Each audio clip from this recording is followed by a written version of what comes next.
I'm attorney Gavin Richard. I grew up here in New Orleans, so I know how important family, friends, and community are to us. And helping others has been a lifelong passion of mine. If you've been injured in an accident, you may be out of work and faced with large medical bills. You'll need someone to fight the insurance companies so that you can get on with your life. Give me a call at 504-799-2288, and I'll be with you all the way. The law offices of Gavin M. Richard, going the distance so that justice may be served. Whoever you are, wherever you are, hope you are blessed and doing safe. Ladies and gentlemen, greetings, family. Of course, I'm tuning in. You see me without the glasses off today. But if you're looking for some opportunities, particular advertisement opportunities, then look no further at the link at the bottom to my email address. You can hit me up for advertisement opportunities. We are supporting and promoting your businesses here on this channel. You can also, if you would like to donate and subscribe to our Patreon, a link is at the bottom as well. So you have multiple ways in which you can advertise with the platform by emailing me when we go on through our live stream. You also have access to premium content, those that want to see premium content that you will not find here on YouTube or Facebook or Twitter, as I am suspended probably by now. You guys can check out the Patreon at link at the bottom. But advertisement opportunities, definitely email me, gavin.grich1@gmail.com for rates. And for the Patreon, it is the same as the YouTube channel. It is channel gboot2786. All right, I'll holla. Peace.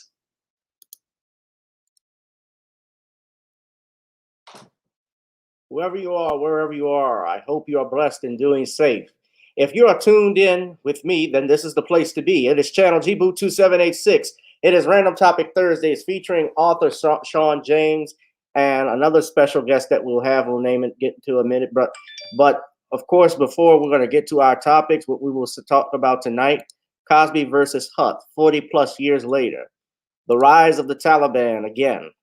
Fallout over the Biden administration's response, and also an update on the Deshaun Watson scandal. You don't want to miss that. Whoever you are, wherever you are, I hope you are blessed and doing safe. And joining me tonight, ladies and gentlemen, author extraordinaire, the author of The Man Crisis, Brother Shawn James. What's going on, Shawn? I'm good. How are you? I'm doing great. And of course, we have Harvey SuperBoy in the building. Say hello, chat. Say hello, Harvey. Hey, how you guys doing? I'm good. How are you? I'm fine. Yourself? All right. Before we get down to business, everybody, we know we got to get on up. So before I do that, let me just also say thank you to our 1,000 plus subscribers. Also, I would like to ask you all to please check out the Nawny'sCreoleBlends.com. That is a website for our seasoning. Try it on chicken, meat, or fish. Nawny's goes great with every dish. And also, I want you all, if you could see the link at the bottom, or if you could like to donate to the channel, please hit the Cash App, Google Pay, PayPal, or Zelle. And you can also hit that like, share, and subscribe button. Make sure you hit the notifications bell if you are subscribed to the channel, because, of course, YouTube tries to kick you off and kick off some subscribers, and people sometimes don't know that I go live. But every Tuesday, Thursday, and Sunday, I go live on this channel. And Harvey, everybody is saying, yes, Harvey SuperBoy is in the house. Farside, he's been here for a long time. What's up? Derek Bailey, Queen Adaya. Thank you all for tuning in. So let us get started. Of course, ladies and gentlemen, it's time to get on up before we get down. So you guys also can check out that if you have not, although I think most of you have, download or subscribe. If you're on iTunes, you can purchase it. It's better if you purchase these songs through iTunes. You can stream on Spotify and Apple. Got to get on up. So without further ado, ladies and gentlemen, we'll be back. Let us begin, huh?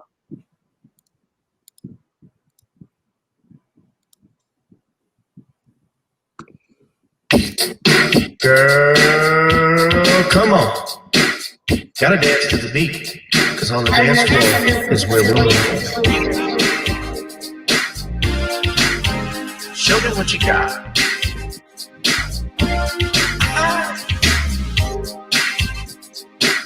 Gotta feel the groove. Feel the groove, get on the floor. Get on up.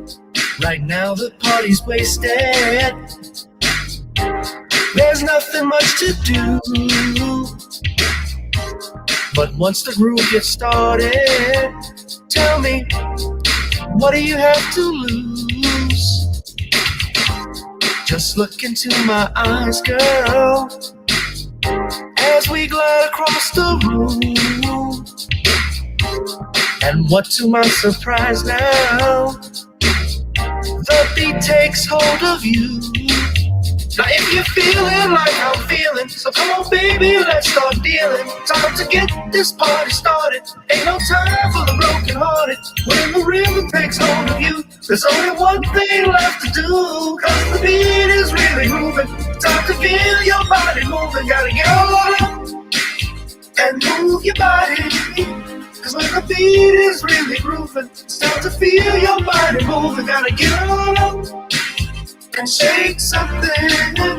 Feel the groove, get on the floor. Get on the. Tell the DJ play the whispers. Rock steady in the mood. Put on earth, wind, and fire. Tonight we're gonna groove. Show me how you do the four corners. Electric slide or two. Hit the bus stop, I'll do the bunny hop, baby. It's really up to you. Now if you're feeling like I'm feeling, so come on baby, let's start dealing. Time to get this party started. Ain't no time for the broken hearted. When the rhythm takes hold of you, there's only one thing left to do. Cause the beat is really moving. Time to feel your body moving. Gotta get on up and move your body. Cause when the beat is really grooving, it's time to feel your body moving. Gotta get on up and shake something. Feel the groove, get on the floor. Get on the. Now 2020 hasn't been the best year of all times. We've been dealing with death, the pandemic, racism, bad policing, and all the bad rhymes. But like Uncle Snoop once said, if you're breathing, you're achieving. So if you're ready, I need you all to get on up.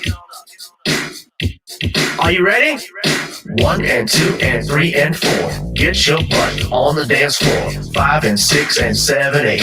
This jam we appreciate. We're gonna slide and step on the beat. On the dance floor is where we'll be. Feel the groove, get on the floor. Get on up and move your body. Cause when the beat is really grooving, it's time to feel your body moving. Gotta get on up and shake something.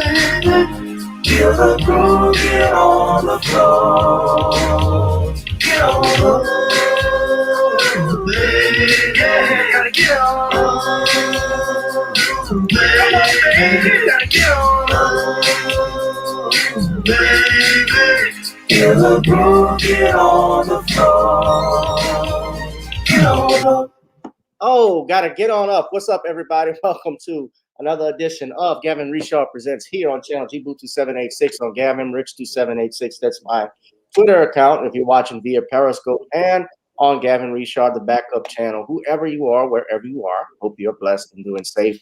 I'm going to bring our guests in right now. Let's bring them back in. Shawn and Harvey. All right, gentlemen, how are you? You unmute yourselves. Hold on. How you guys doing? Again? I'm good. I'm doing fine. That's good. That's good. Thank y'all for joining me. I appreciate it. Let us get started, shall we? Of course. I guess we could start with this one. Some breaking news. This is on the Deshaun Watson scandal. I don't know if anybody checked this out. Before I get into the topics, I want to send a special prayer and also a get well soon to our sister Nicole from Nicole's View, and her husband Alan and their son Alan Jr. I know Alan Sr. is in the hospital dealing with complications from COVID-19. So, guys, this stuff is real, and you got to be safe out there. No matter what you do what you have to protect yourselves and your family. If you can stay home, if you can, do that. But do whatever you got to do to stay safe. But we're praying for you, Alan and Nicole. All right. So, having said all of that, guys, I do want to get into what's going on with regards to the Shawn Watson scandal. This is some breaking news that happened over this past week. I believe on yesterday, a press conference was held by Deshaun Watson's attorney, Rusty Hardin. Now, Rusty Hardin is a vet, OG in the game. From my understanding, he actually handled the Anna Nicole case, not for Anna Nicole, but for the family when Anna Nicole Smith, if you all remember her, was trying to get that $1 billion, get that money from that old billionaire after he died. So this is coming from Fox 26. I got to do a copyright disclaimer, Fair Use Act of 1976, that this video and audio that we're about to play, we don't own the rights to it. I don't own the rights to it. It's only being used for purposes of criticism, news and commentary and education under the Fair Use Act of 1976.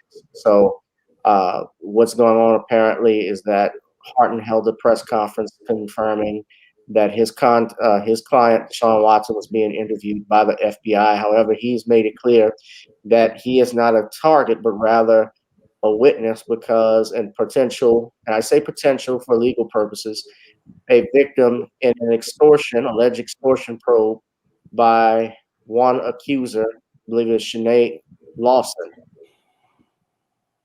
And Watson accused her, and she's suspected of extortion. It is not Deshaun Watson. So we'll go right now to Fox 26 for the audio.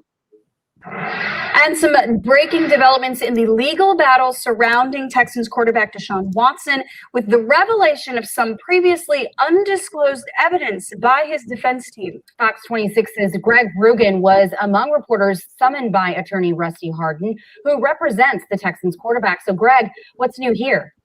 All right, Caitlin Arashi, what we heard today was a confirmation of FBI involvement in this high-profile case, plus a pretty fierce counterattack, which brought the credibility of a Watson accuser into question. I remain absolutely, irrevocably convinced Deshaun Watson did nothing illegal or improper. Renowned defense attorney Rusty Hardin confirming that his high-profile client has spoken with the FBI, further contending the true target of an ongoing federal probe is Sinead Lawson, a Watson accuser suspected of extortion, and not the embattled Texans quarterback. To underscore his claim, Hardin shared a text message, purportedly from the alleged victim to his client on the day after she says she was assaulted, offering Watson future services. Hey, Deshaun, just wanted to say thank you for trusting me with your massage today. I'll be here till January the 3rd if you'd like to get another one. Fox 26 legal analyst Chris Tritico called Hardin's revelation strategic. It's trying to turn the media circus that this is becoming away from Shawn Watson and back on Tony Busby's clients. Indeed, Hardin spent much of the 20-minute gathering with reporters verbally battering Busby, accusing the well-known plaintiff's attorney of disrupting the ongoing criminal investigation to the legal detriment of the 20-plus accusers he represents. He knows those lawsuits have no future in the long run. But he wants to go out there and promote himself in the lawsuits and try to get Deshaun to settle them, to pay them the money so he can ride into the sunset. Communicating with Fox 26 from his East Texas ranch via text, Busby said, quote, "We know that's a farce. Little Rusty is reaching. How do I respond to something we all know is a lie?" Hardin predicted the National Football League will almost certainly wait until the criminal investigations are complete before revealing its own findings and taking any potential action. Now, just ahead at 6, we'll have more on the text messages Watson's legal team says clears their client in the Sinead Lawson case. In the studio, Greg Grugan, Fox 26 News. A lot going on. All right, so that is coming from, you know how these videos are going to start automatically. That was coming from Deshaun Watson's attorney, Rusty Hardin, again, confirming that the FBI has gotten involved in this investigation. Something that interests me, and I'll start with you, Harvey, is that some of these women, when they filed these lawsuits, they did not put their names attached to it, claiming that they were victims. And I know that especially they don't identify sexual assault victims, alleged sexual assault victims in the news and media to protect their identity. But here, it's important to note that they filed civil suit first before they filed a criminal complaint, right? At least one person I know has only filed a criminal complaint, but most of these women filed civil suits, if I'm not mistaken. So, seeing this, Harvey, I wanted to know what's your opinion on it, what you thought of the press conference. Well, lawyers are going to do what lawyers are going to do, and that's what they get paid to do, to go out there and make their clients look the best to the public. Because we have to be honest, nowadays these type of cases are tried in public. You know, you judged in public, even though they say you don't want a jury or the judge should be swayed anyway. They do this to get support. But when you bring the FBI into, and the FBI willingly go into this, they got something somewhere on somebody. You know, because you don't go out there and just say mention the FBI, because you don't want to come under the wrath of the FBI. So it had to be something there. And if you go back and look at this whole thing, it seems kind of fishy. What it is that these guys nowadays are very rich, and these women see a paycheck. And the thing is, this started with Tiger Woods. You're not going to see just one person. It's going to be a bunch of people, because they're going to say, well, if he got accused once and I come out and accuse him, then another, we got a chance that we all might get paid, because people believe in strength in numbers and stuff like that. Now, it's a possibility he could have did something inappropriate. But once you bring the FBI into it, and the lawyer is confident that this woman has been a part of some other shakedown or something, they're pretty confident where it's going to go. At least that's my take on it. Yeah. Well, lawyers are supposed to represent their clients. I'm speaking as a lawyer to the best of their ability. They have to do their due diligence. However, to what you said, when the feds get involved, let me say something. The feds don't get involved unless they got something that they believe is ironclad. It's worth going after. They would not get involved in a sexual assault investigation just like that, although, yes, R. Kelly is a little different. They're trying to get R. Kelly on a RICO statute. That's something we'll talk about a little bit later. But what they are investigating is that allegedly this one accuser is alleged, and I have to use alleged for legal purposes, is trying to extort money from, it appears, Mr. Watson. Now, like I say again, in America, though, I've always said this as a general rule: you're innocent until proven guilty. An accusation is just that. It is an accusation. They are worthless unless they are filed in a proceeding in court. Even in court, especially if it's going in criminal court, they still have to show, the burden of proof is still on them to prove that he broke the law, if anything happened. If they are not able to do that, then he is found not guilty, and his presumptions of innocence stands. If they're able to produce that beyond a reasonable doubt, then he would be found guilty. However, I say again, this was filed in civil court, not criminal. So as of right now, no criminal charges have been filed against Deshaun Watson, and the NFL has been playing this by ear. He's even, if I'm not mistaken, someone could confirm with me, Deshaun Watson was demoted. I believe he's like the fourth string quarterback. If they are able to find that this was extortion by this accuser, he has every right to sue that accuser, especially for defamation of character, ask for attorney's fees, you can bankrupt them, is what I say. Shawn, what is your 2 cents on this? Well, this is a major turn of events as related to the whole scandal regarding Deshaun Watson. And if the FBI is getting involved, it could lead to some really serious ramifications, because if the FBI gets involved, they're getting really serious about this whole case. And what's really troubling here is that it's looking like this whole case is starting to blow up in whoever orchestrated this mess's face. And if it's proven that these allegations are true by the FBI, this could have a major impact on the whole NFL overall. I mean, if these allegations are proven to be true. And what's really disturbing about this whole case is that this all came out of Deshaun Watson just simply asking for a trade. And that really is the troubling thing to me, is that a black man who just wanted to just leave and go to another team, upset whoever orchestrated this mess so much, because this black man wanted to have control over his money and his wealth. And that was the thing that upset them so much, that they would go to these extremes. And now everything is looking like it's turning into a major explosion of a mushroom of a scandal. Right, no doubt.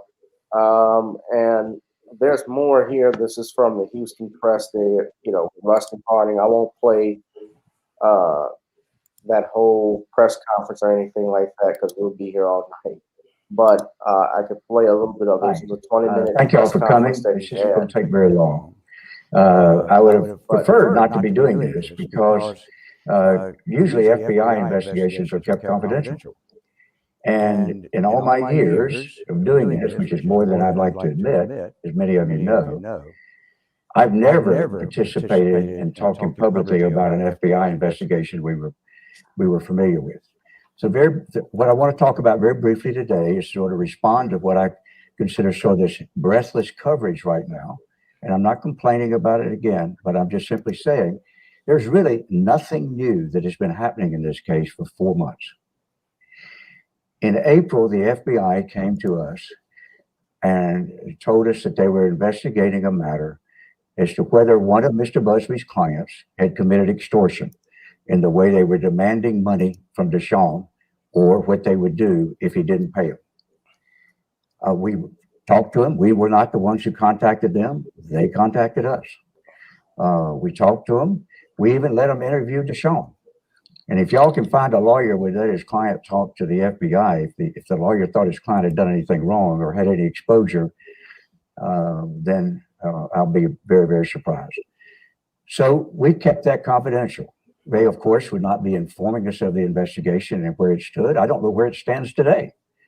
They have no obligation to be telling us that. And we haven't asked them. If we had relevant information and they asked, we would share it with them, and that was it. It never occurred to us, no matter how it might have been to our advantage to tell the public, that the FBI was investigating one of Mr. Busby's clients' claims, and the way they went about it never occurred to us to go public with that. That would interfere with the FBI's investigation, and it wouldn't be appropriate. Until yesterday, I did not know that they were also apparently, and I don't have reason to doubt this now, they were apparently also investigating Mr. Busby's allegations. But I'm glad to hear they are. I wasn't aware of it, but we wouldn't be aware of it. They wouldn't tell us that they shouldn't. They're conducting a private investigation. And I'm delighted they are, as I say, because we want everything to come out. And so Mr. Buzz, and by the way, this thing of sexual trafficking that everybody's talking about, that's nothing new. Mr. Busby talked about it in one of his petitions that he filed and made the allegation. So, yeah, it's a pretty long clip. I don't want to play all of it, but he goes in on Tony Busby. This is coming from the Houston Press. They were specifically talking about his tactics and criminal law acumen. And one of the things that this reminded me of, I don't know if you all remember this, but remember in the 90s when Bill Cosby was hit with extortion. He was not charged with an extortion attempt, but he was hit by a woman claiming to be his daughter, Autumn Jackson. Mm-hmm. And she was charged with extortion because she sent the demand letter via fax that Cosby forfeit, I believe, somewhere around 20 or 40 million, whatever the figure was. It was millions of dollars, unless she would go to the tabloid saying that he was his father, that he was her father. And she got arrested for that. The FBI actually got involved in that. So I'm saying all this to say that it appears allegedly that these accusers, and you notice in Busby's response, he didn't say anything when I played the video earlier about the FBI coming to him or speaking with the FBI. He just dismissed everything Hart and says like, oh, y'all know that's a lie. He didn't touch on that. You know, I noticed something. If you look at these cases where, whether it be well-known black men, when it is always the civil case, and usually they all have to say the same exact thing that you know it was the guy, it was a shakedown or whatever. I just know there's a pattern of that because They said nothing new in 4 months. They did the same thing with the R. Kelly thing. It was nothing new all these months. They came out and said, oh, by the way, he's messing with boys now. You know, you got to create something to keep it going, because the way it looks like this case is falling apart, at least in my opinion. I mean, I can be wrong, but you know, it's so easy to accuse black males, young and old, of sex crimes because they've been doing that for hundreds of years. And maybe people may disagree with me on this one, but I don't think that you should be able to get the right to accuse somebody to hide your identity, because you get to go and live your life. That person's forever tainted, whether they did it or not. Because now they say, well, they've got accused before, I can accuse them again. And people say I can accuse them again, then another person, and then people say, wait a minute, got to be something there then. See, that's my issue with these sex claims. I'm not saying that women can't be harassed or raped. It just, I think it's too one-sided. Right. It's definitely one-sided. Shawn, you had something you want to add before we move on? I didn't really have anything to add as related to the topic. Yeah. Well, definitely they add on and throw these things, and you know what happens is once they add it on, they never take it back. You can be acquitted, and still people will say you're guilty. I don't care. You must have did something. As to what you're saying with Harvey, I mean, I'm gonna get you on something, and that's what they did with Bill Cosby. You know, they had all of these women that came out here, and it was like, well, I think he did something in 1982. I don't know about this 2005 one, so let me go ahead and yeah, I'm gonna say he's guilty. Hell, I'm gonna get him on something. That's kind of the mindset that they have and what they'll do. And social media is really a bitch, excuse my French, when it comes to that, because they reignite and start stuff, and they'll throw things out at people and never get confronted on it. So that happens. And look what they're doing even with people who are dead. Look what happened with Kobe Bryant. Look at Michael Jackson. Even Rick James got hit with a Me Too lawsuit. It got thrown out, I believe. Bob Dylan's being hit with a lawsuit from 1965. And California, and I guess this is a perfect time to segue into this topic. I was going to save it for last, but since I started with this, we'll go into this now. Cosby versus Huth, 40 plus years later. Most of you may or may not know that Bill Cosby is going back into court in a civil matter, not a criminal matter, against Judith Huth. Now, this lawsuit was filed back in 2014. And it was paused and pending because Judith Huth, I believe, had, because of the criminal trial that was going on, everything got put on hold. And so I'm going to share with you, and I showed this, ladies and gentlemen, on my last live stream Sunday, but this is how I'm just look at this article and you can see how biased the media is with regards to Cosby. This is the Daily Beast, and Daily Beast, essentially, when you look at them, they're a far left, feminist, LGBTQ pro news website. Although they call it news, it's really propaganda. And look at what they say here. This is by Pilar Melendez. Read what it says here. Less than 2 months after Bill Cosby walked out of a Pennsylvania prison after his sexual assault conviction was shockingly overturned, the disgraced comedian's lawyers were back in court. It wasn't shockingly overturned if you were trained in criminal law. Just want to say that. This time they were fighting a civil lawsuit by a woman who accuses him of sexually assaulting her when she was a teenager, with the attorneys claiming, however dubiously, that Cosby might face another criminal case. On Friday, Los Angeles Superior Court Judge Craig Carlin tentatively set an April 2022 trial date for a civil suit against Cosby brought by Judith Huth, who alleges that Cosby sexually assaulted her at the Playboy Mansion in 1974 when she was 15 years old.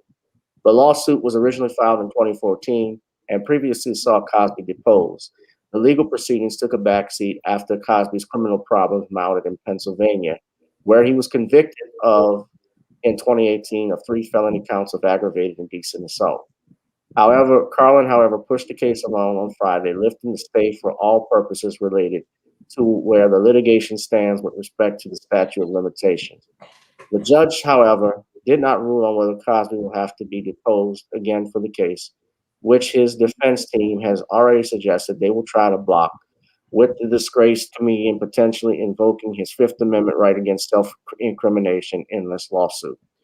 Now, Gloria Allred is representing Judy. They say Hunt's defense attorney, but it's Judith Huth. She's representing this woman. But when I looked on, and I can see if I can find it.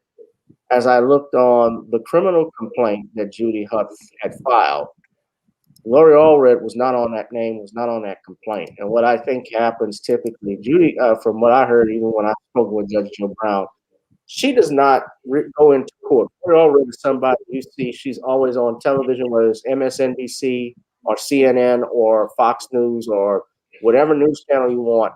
She tries to argue these cases out in the court of public opinion. She's not a trial lawyer. She's not even, it would be an insult to ambulance chasers to actually call her an ambulance chaser. She's not. She's beyond that. She's, I'd say she, I might try to be professional, but, I think I'll just say it, my personal opinion, she's a bloodsucker.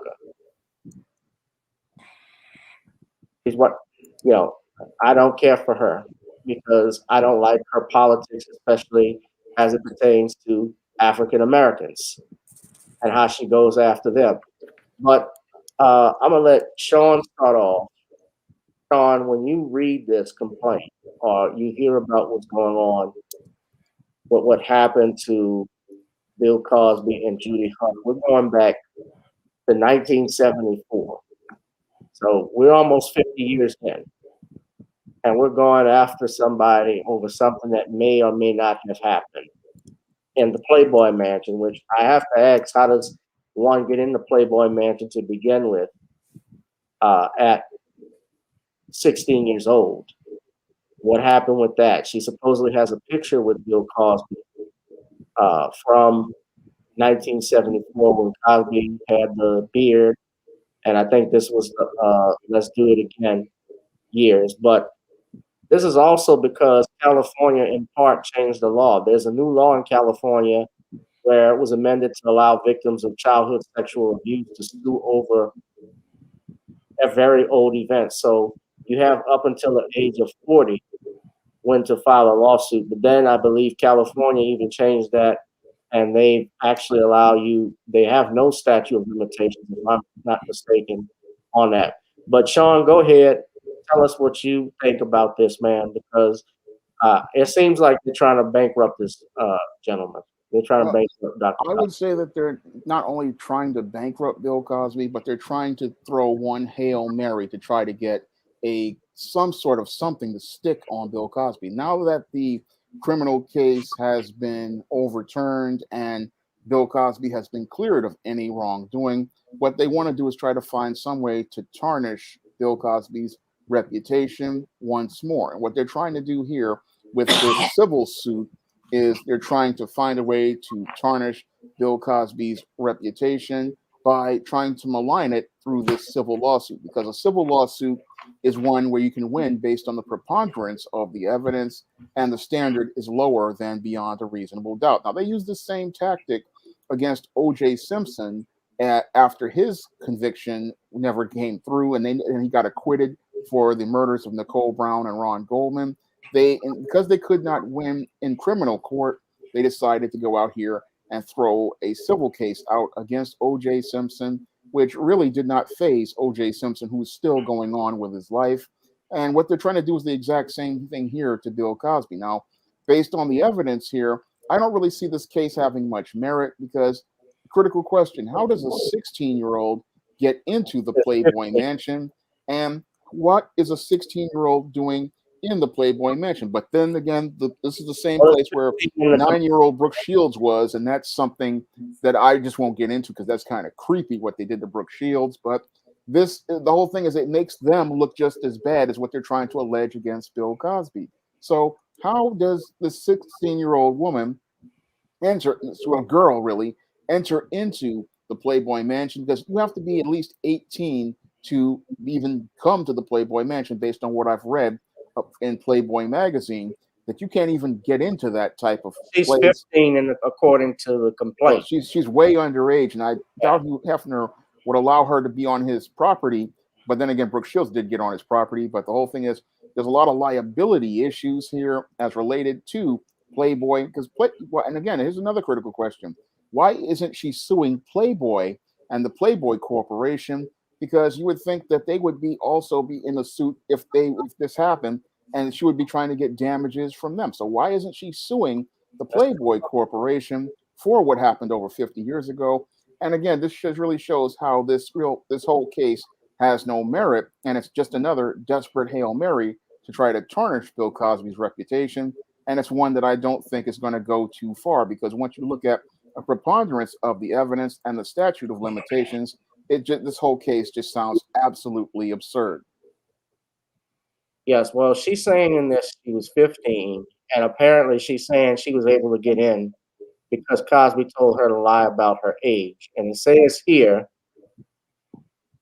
that Cosby asked the girls how old they were during this conversation, and they told him that plaintiff was 15 and her friend was 16. Plaintiff and her friend went to Cosby's tennis club in Los Angeles County the following Saturday and met him there. Now, how did they get there? That's a critical question that needs to be asked. When they arrived, Cosby invited them to follow him to a house. They don't say what the address is, where he served them alcoholic beverages and played games of billiards with plaintiff. Under the terms of Cosby's game, plaintiff was required to consume a beer every time Cosby won a game of billiards. After the girls had been served multiple alcoholic beverages, Cosby told them that he had a surprise for them and invited them to follow him. He then led them to another house in LA, which turned out to be the Playboy Mansion. He told plaintiff and her friend that if any of the Playboy bunnies asked their age, they should say they were 19. While at the Playboy Mansion, plaintiff told Cosby that she needed to use the bathroom. He directed her to a bathroom within a bedroom suite near the game room. When plaintiff emerged from the bathroom, she found Cosby sitting on the bed. He asked her to sit beside him. He then proceeded to sexually molest her by attempting to put his hand down her pants and then taking her hand in his hand and performing a sex act on himself without her consent. This traumatic incident at such a tender age has caused a psychological damage and mental anguish for plaintiff that has caused her significant problems throughout her life since the incident. As a direct and proximate result of the incident, she has suffered damages that are substantial and continuing. And she doesn't go to the police in 50 years, and all this happened. The story has no merit as I see it. If he did all this, and again, this is the 70s, we're not too far from the last days of Jim Crow. I mean, black men were still being lynched in the 70s, which people don't know about. And this is a white girl, and she doesn't go to the police. That's where I start to see a hole in that story, because anybody who was assaulted like this, and again, Bill Cosby was not a big star at the time.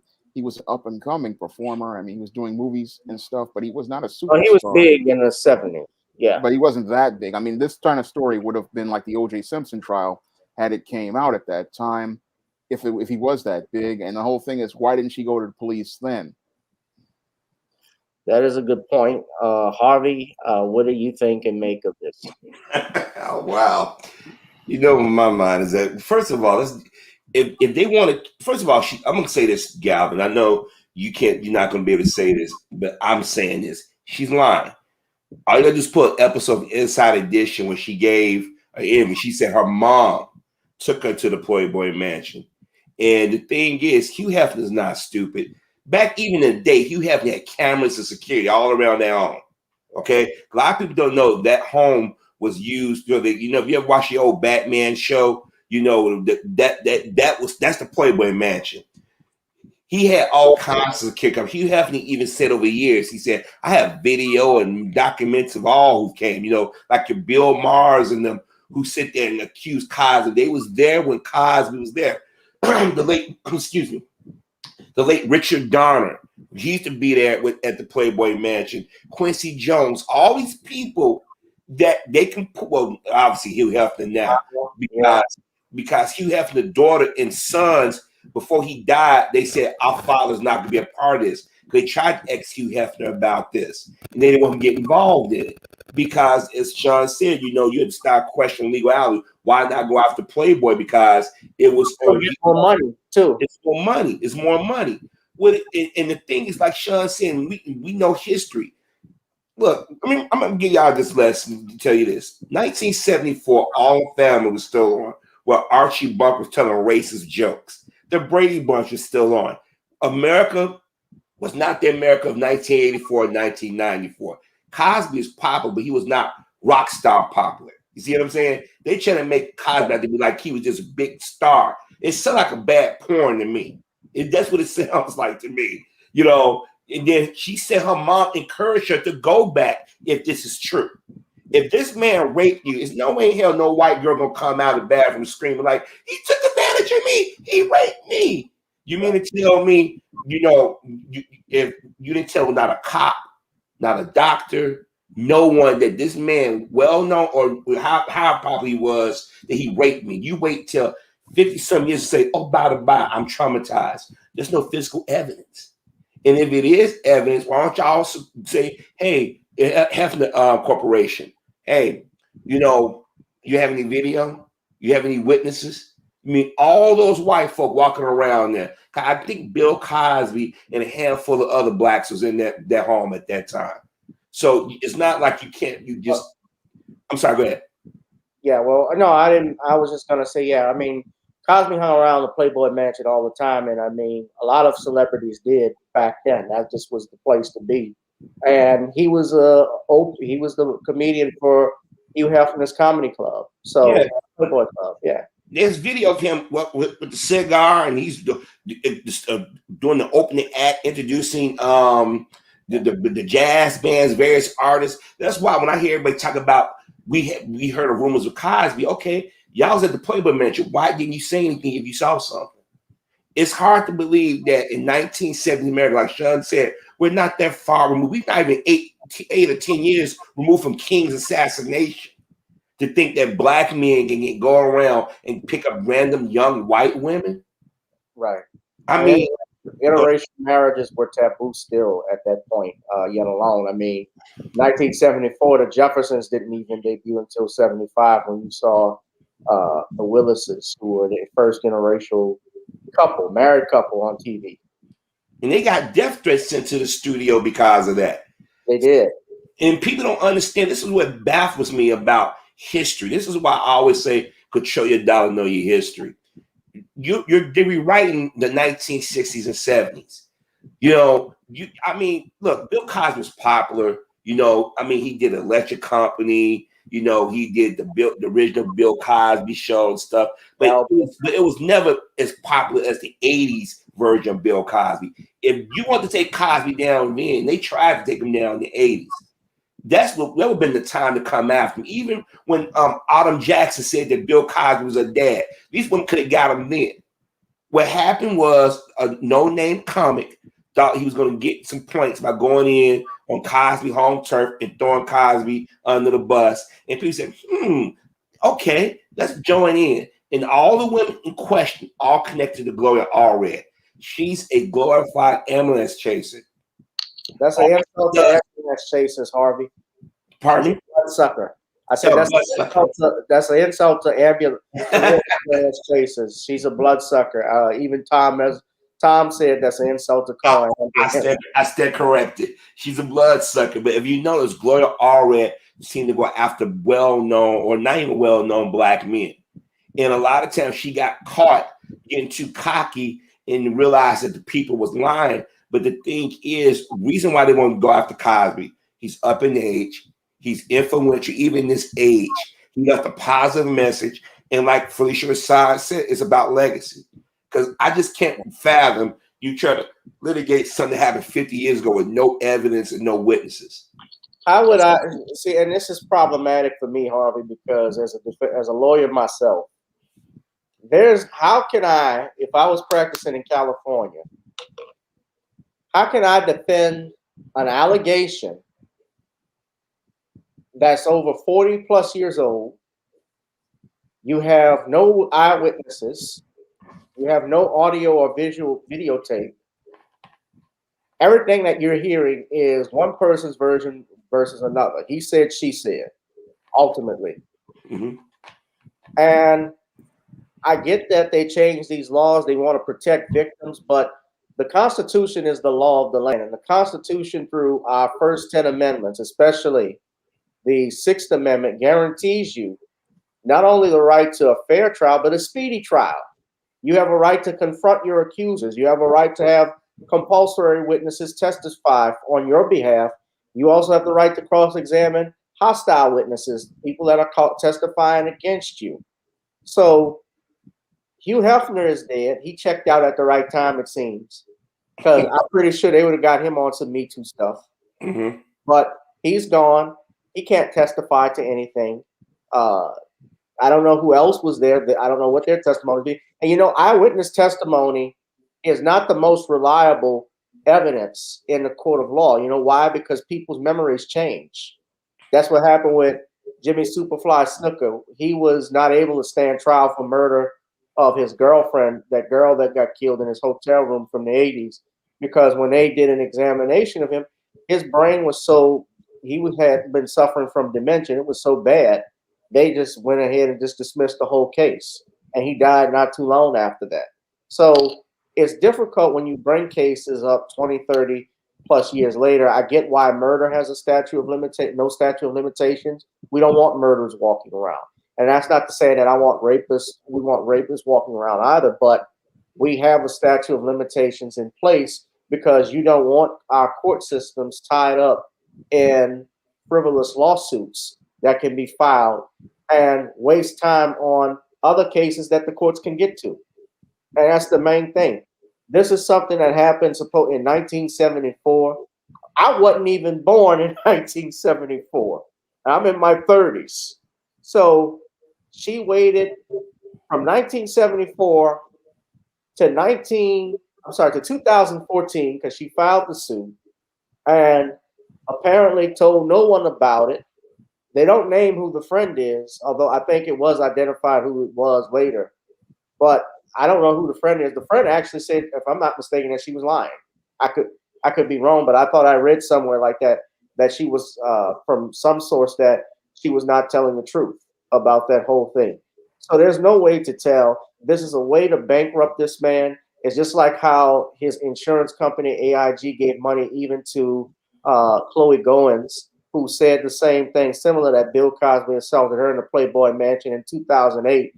But then when they looked at the records, Bill Cosby wasn't even in town at the time that she said all of this stuff happened. He was not even on the list to appear at the Playboy Mansion. When you go in there, they make you sign in registry to get in. So are you on the guest list? So he was not even there. So all of this seems like a cash grab to me. Alleged, I'm just saying alleged, but it looks like that to me. But there's nothing but a big cash grab going against this man. There was no evidence to prove he did anything. And at 84, 85 years old, you're going to go and sit trial and do another deposition. They're not just trying to bankrupt Bill Cosby, they're trying to kill him. And that's what they did when they put him in that prison. He had no reason to be there. I say this again, that prosecutor, Kevin Steele, and that judge, William T. O'Neill, they need to be respectfully removed from the bar and from the bench, because they allowed a lynch mob to take precedent over the law and evidence. And that is not something that we allow, regardless if you don't like Bill Cosby. And I say that to all the people, including the Michael Jai Whites, who need to get it right. They, all due respect, even Brother D.L. Hughley, you got to get it right, because, Earthquake, all of you guys who were talking about Dr. Cosby bad, look at the evidence and look at what happened. It was wrong what happened to this man. It was illegal. And you don't want courts to decide to act as to have become kangaroo courts instead of courts of law and competent jurisdiction, and also follow this and not following the Constitution. We can't have that. Look at every black man that has gone in a courtroom, like a George Steiny Jr. or the Scottsboro Boys, accused of doing something to a white woman, and look how they ended up. Like Judge Joe Brown said, when you can't have lynch mobs running this country. You know, Go ahead. it's insulting that all these years, given the history of this country, people still can believe that black men are that weak sexually that we let our penis control us. Like we don't have self-control, don't we have taste. Let me tell you something. Bill Cosby and many of these well-known black men who are straight, family-oriented, influential, have all come under attack at some point and use sex to do it because we're quick to believe the black boogeyman. Gloria Allred hand is always in this. If you look for the R. Kelly thing, she's into that. The Michael Jackson, the Kobe are always into something. And she gets in front of the television because you know people believe whatever they see here on television. They don't question anything. And all I say is this. It's a possibility these guys could have done something. I'm not saying that these guys are all innocent.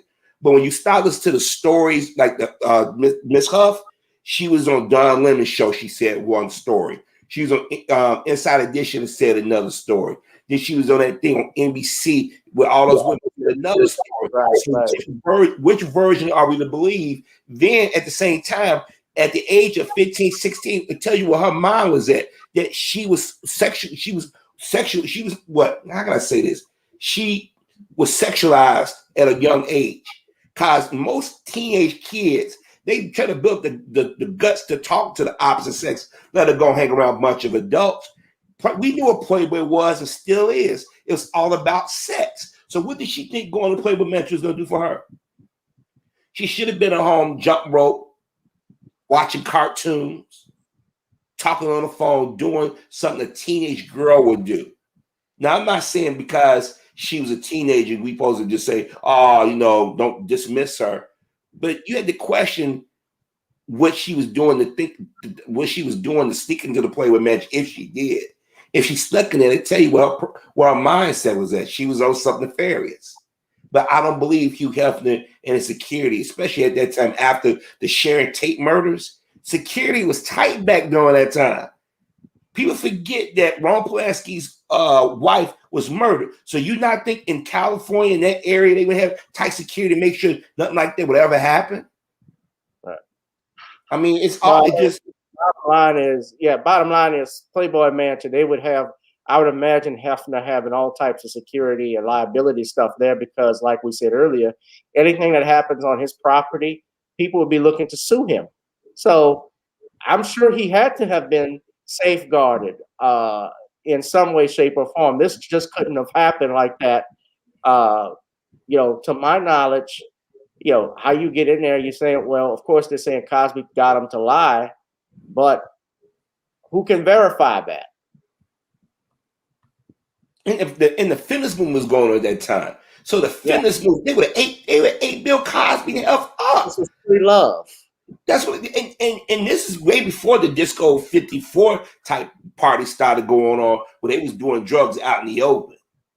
You see, I'm not, I know too much about our history to believe that a black man got that kind of juice. Hell, former President Obama had that kind of juice. Bill Cosby, 1970s America, not that far removed from segregation, was able to have his way with all these white women and not one go. I mean, that's a hell of a winning streak for a man, not to have anybody go to the police or tell a parent or a boyfriend or close friend or psychiatrist. Under FBI investigation too, Harvey. Let's not forget.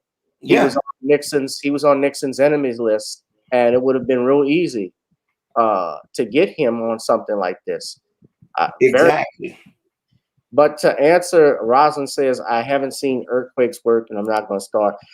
Let me say this as a comedian myself. I admire Earthquake and DL to a certain degree as comedians, although I did not like how they attacked Bill Cosby. I didn't like that. And I thought, but it's a personal thing, just like with Michael Jai White. Michael Jai White worked on the Cosby Show from what he described. And so for him to go on Vlad, and I didn't even watch the Vlad interview, but I saw what you were talking about, Harvey, in your video. Good job. And I also saw just the title of it.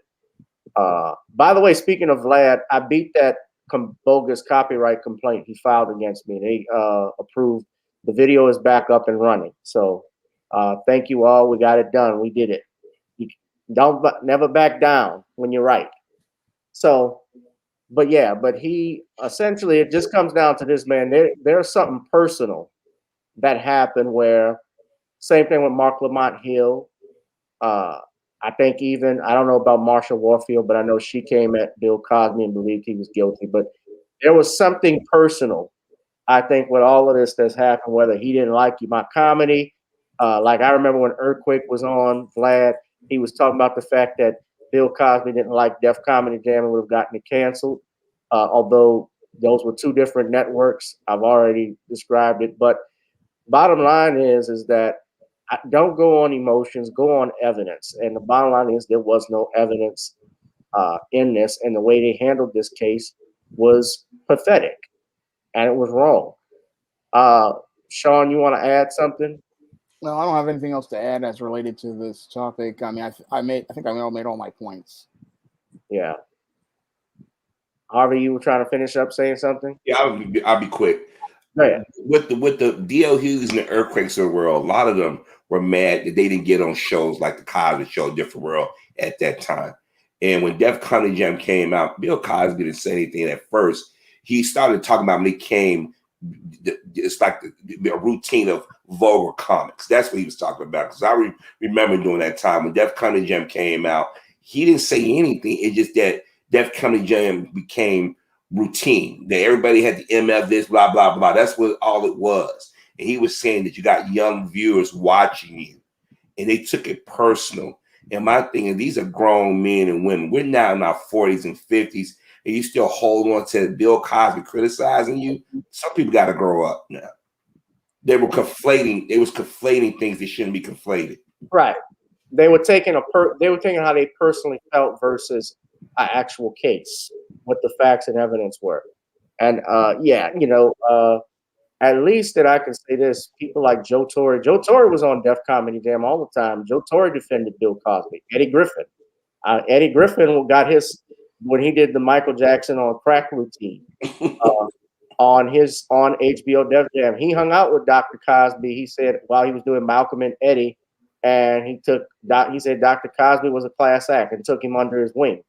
They did the Media Man together as well. So, those guys had good relationships with Dr. Cosby. So everybody else may be a little different. I mean, and Eddie Griffin says nigga all the time. So I don't know if it was, they have different styles. People have different styles how they do stuff. Faison Love was on Def Comedy Jam. Faison has been fierce in defending Cosby. To the point where he called out Robert Townsend, called him a bitch because Cosby looked out for him on Media Man. He did Media Man for nothing. Yeah. To help him with the budget. And and it was sad, Gavin, is that Bill Cosby opened doors for a lot of his brothers and sisters, like your Marsha Warfields and them. If it wasn't for Bill Cosby, Richard Pryor never got on. Marsha Warfield never got on the Richard Pryor show. Robin Williams, all these different people. And now they wait till he comes under attack. So, I knew this then. But everybody was trying to get on the Cosby Show in Different World back in the day. If he was this bad dude, why would you want to be around him? Right. Same thing with that. Who's that actress that's always playing somebody's mama? Jennifer Lewis. She didn't have a career. She said yes. And the thing is, here's the thing. You're right. Bill Cosby, Dick Gregory, and Red Fox are the reason why these stand-up comedy exists. Red Fox in particular, even Burt Williams. Even though people may not know who Burt Williams is, go look him up. But even W.C. Fields said Burt Williams was the funniest comic I know who was the saddest man he knew at the same time, because Burt Williams had to perform during segregation wearing blackface, and he took lemons and made lemonade with what he had. But those guys paved the way. And even Richard Pryor, if you go look on YouTube and watch an interview he did with George Carlin and Johnny Carson, Johnny Carson asked him flat out who were his two biggest influences, and two names came out of his mouth: Bill Cosby and Dick Gregory. And Dick Gregory opened the door for Bill Cosby. He was the one that let Bill Cosby take his spot at the Playboy Club. Mm-hmm. So, but he doesn't get a lot of credit and respect because he's looked at as an activist, and he gave up the prime of his career for that. And, we don't have, I'm going to wrap this up because we're pushed for time, but we don't have too many of those comedians from that generation are all gone. If you think about it, the only one left is Bill Cosby. I'm talking about from that 60s and 70s, the groundbreaking comedians. He's the last one left. Paul Mooney just died. So you don't have, and Paul was not a breakout star, breakout comedian, but he did a lot that a lot of people don't know or forgot, like writing that sketch for that word association sketch between Chevy Chase and Richard Pryor on SNL.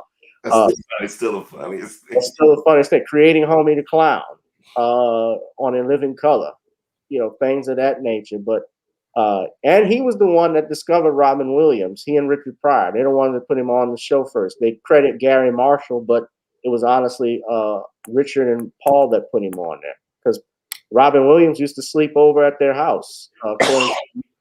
Yeah, but man. But we're gonna keep monitoring this Cosby and Huth case, man. It seems like it's BS. People should stop watching Vlad.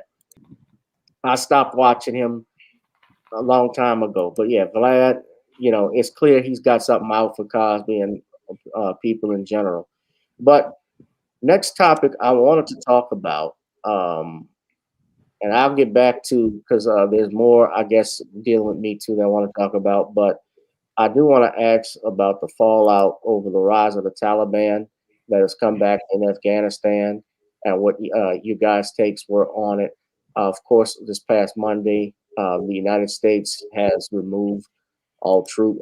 They began removing troops withdrawal, and Taliban has taken over Afghanistan as we speak, with many people, both on the left and right, criticizing.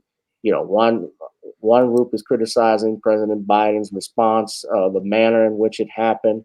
The right wing, of course, they are having a ball. They're going at this left and right because of the chaos they're seeing. The Taliban has announced that they plan to give women equal rights, but they also said they're going to give them equal lefts as well. Because of the stuff I have seen, I mean, there have been pictures of girls, U.S. soldiers taking little girls over there. And sadly, you even saw people clinging on to these airplanes, these Air Force carriers. And a few of them died while they were, the plane had even taken off. They were falling from the sky. And Harvey, I know you've served in the military. I don't know if you wanted to comment about what you think of what you saw was taking place over there, if you could.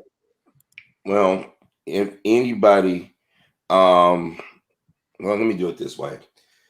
All the administrations from Clinton, yes, the Clinton administration, all the way to the Biden administration, he accepts some blame. But Joe Biden has always been open about us getting out of there back when he was vice president and he was senator. My thing is everybody's now concerned about what's going on in Afghanistan. We started talking about this stuff in Iraq with the interpreters, because there are a lot of interpreters that was when I was in Iraq that applied to come to the United States, never came. A lot of them was murdered. And I'm gonna let everybody know a lot of those people that you saw run the airport, a lot of them are not going to come to America because the media is playing this game right now that they give a damn about the Afghanistan people. They really don't, because now the first thing you hear people say, if they come to America, where they going to come to? We all know they do come over here. Where they coming to? They coming to our neighborhoods because they're going to give them set aside, open businesses up, and they're going to sit back there and they're going to say, well, if we don't let them over, we're going to create terrorism. Too late. It's already a target on the United States, okay? And the thing is, if right now those people can't get over here, if anything ever do happen, they're already in this country. We had a chance to get some Bin Laden through the Clinton years when they bombed over in Africa, when they bombed the U.S. Cole. That was all during the Clinton administration. But the Monica Lewinsky thing was going on, and they didn't want to do another Somalia Black Hawk Down type situation. Then during the Bush years, the first few months Bush was in office, they had credible intel that the Taliban, excuse me, was going to hit a target. And the trade towers was the big one. They had the Sears Tower. I forget what was in Los Angeles. I think they were going to hit one of the movie studios, but the Sears Tower in Chicago, the trade towers in New York, and the Pentagon, it was always targets. It's not Nakatomi Plaza in LA, huh? Pardon me? Not Nakatomi Plaza in LA, huh? Okay. I And said it's not Nakatomi. That's Die Hard, Harvey. You know, that was the old 20th century. That was the 20th Century Fox building, actually. oh wow, okay. Yeah. So they was gonna hit these tall structures because it's psychological. Because I mean, we all remember where we was at that Tuesday on 9/11. Yeah. And we all remember the day vividly. So it was a psychological component to that. But the thing is, we had been getting warned back in the 90s when they bombed the trade towers with that U-Haul truck. That's what Timmy McFadden had got the idea to blow up that building a year later, you know, with the U-Haul and everything. But the thing is, we could have gotten through the Clinton years. We didn't get them. Bush in them years, we had them well at the winter of 2000. 2001, a few months after 9/11, they changed path. They said, nope, don't do it. Because after a while, Bush started making jokes about we're going to get them. Like, where's Waldo? They even did a where's Waldo joke.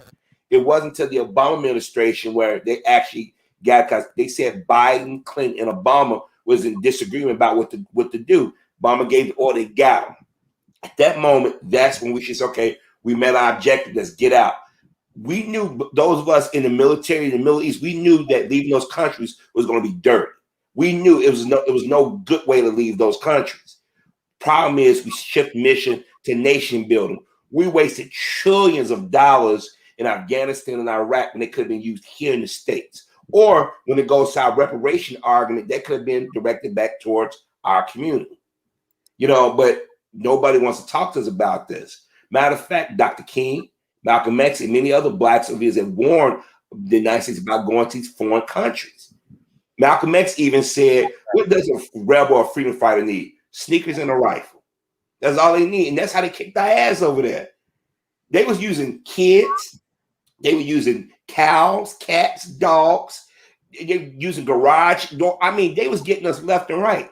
They were telling us hearts and minds. They even gave us orders not to fire. Let's fire upon. They could point a weapon at us, and then if you fire on them, if it's a warning shot, you got in trouble. So our hands are tied going over there, and then people think that, what about the women? You got girls and women over in Africa was being kidnapped, and I didn't see this outpouring of emotion. But what about the young women, the women over here? This is what the media is playing the game. It's politics. So whether it be MSNBC, CNN, or Fox, or right or left, they can. I ain't buying all that worry about what about the people over there. Yeah, it was sad, but it was going to happen either way.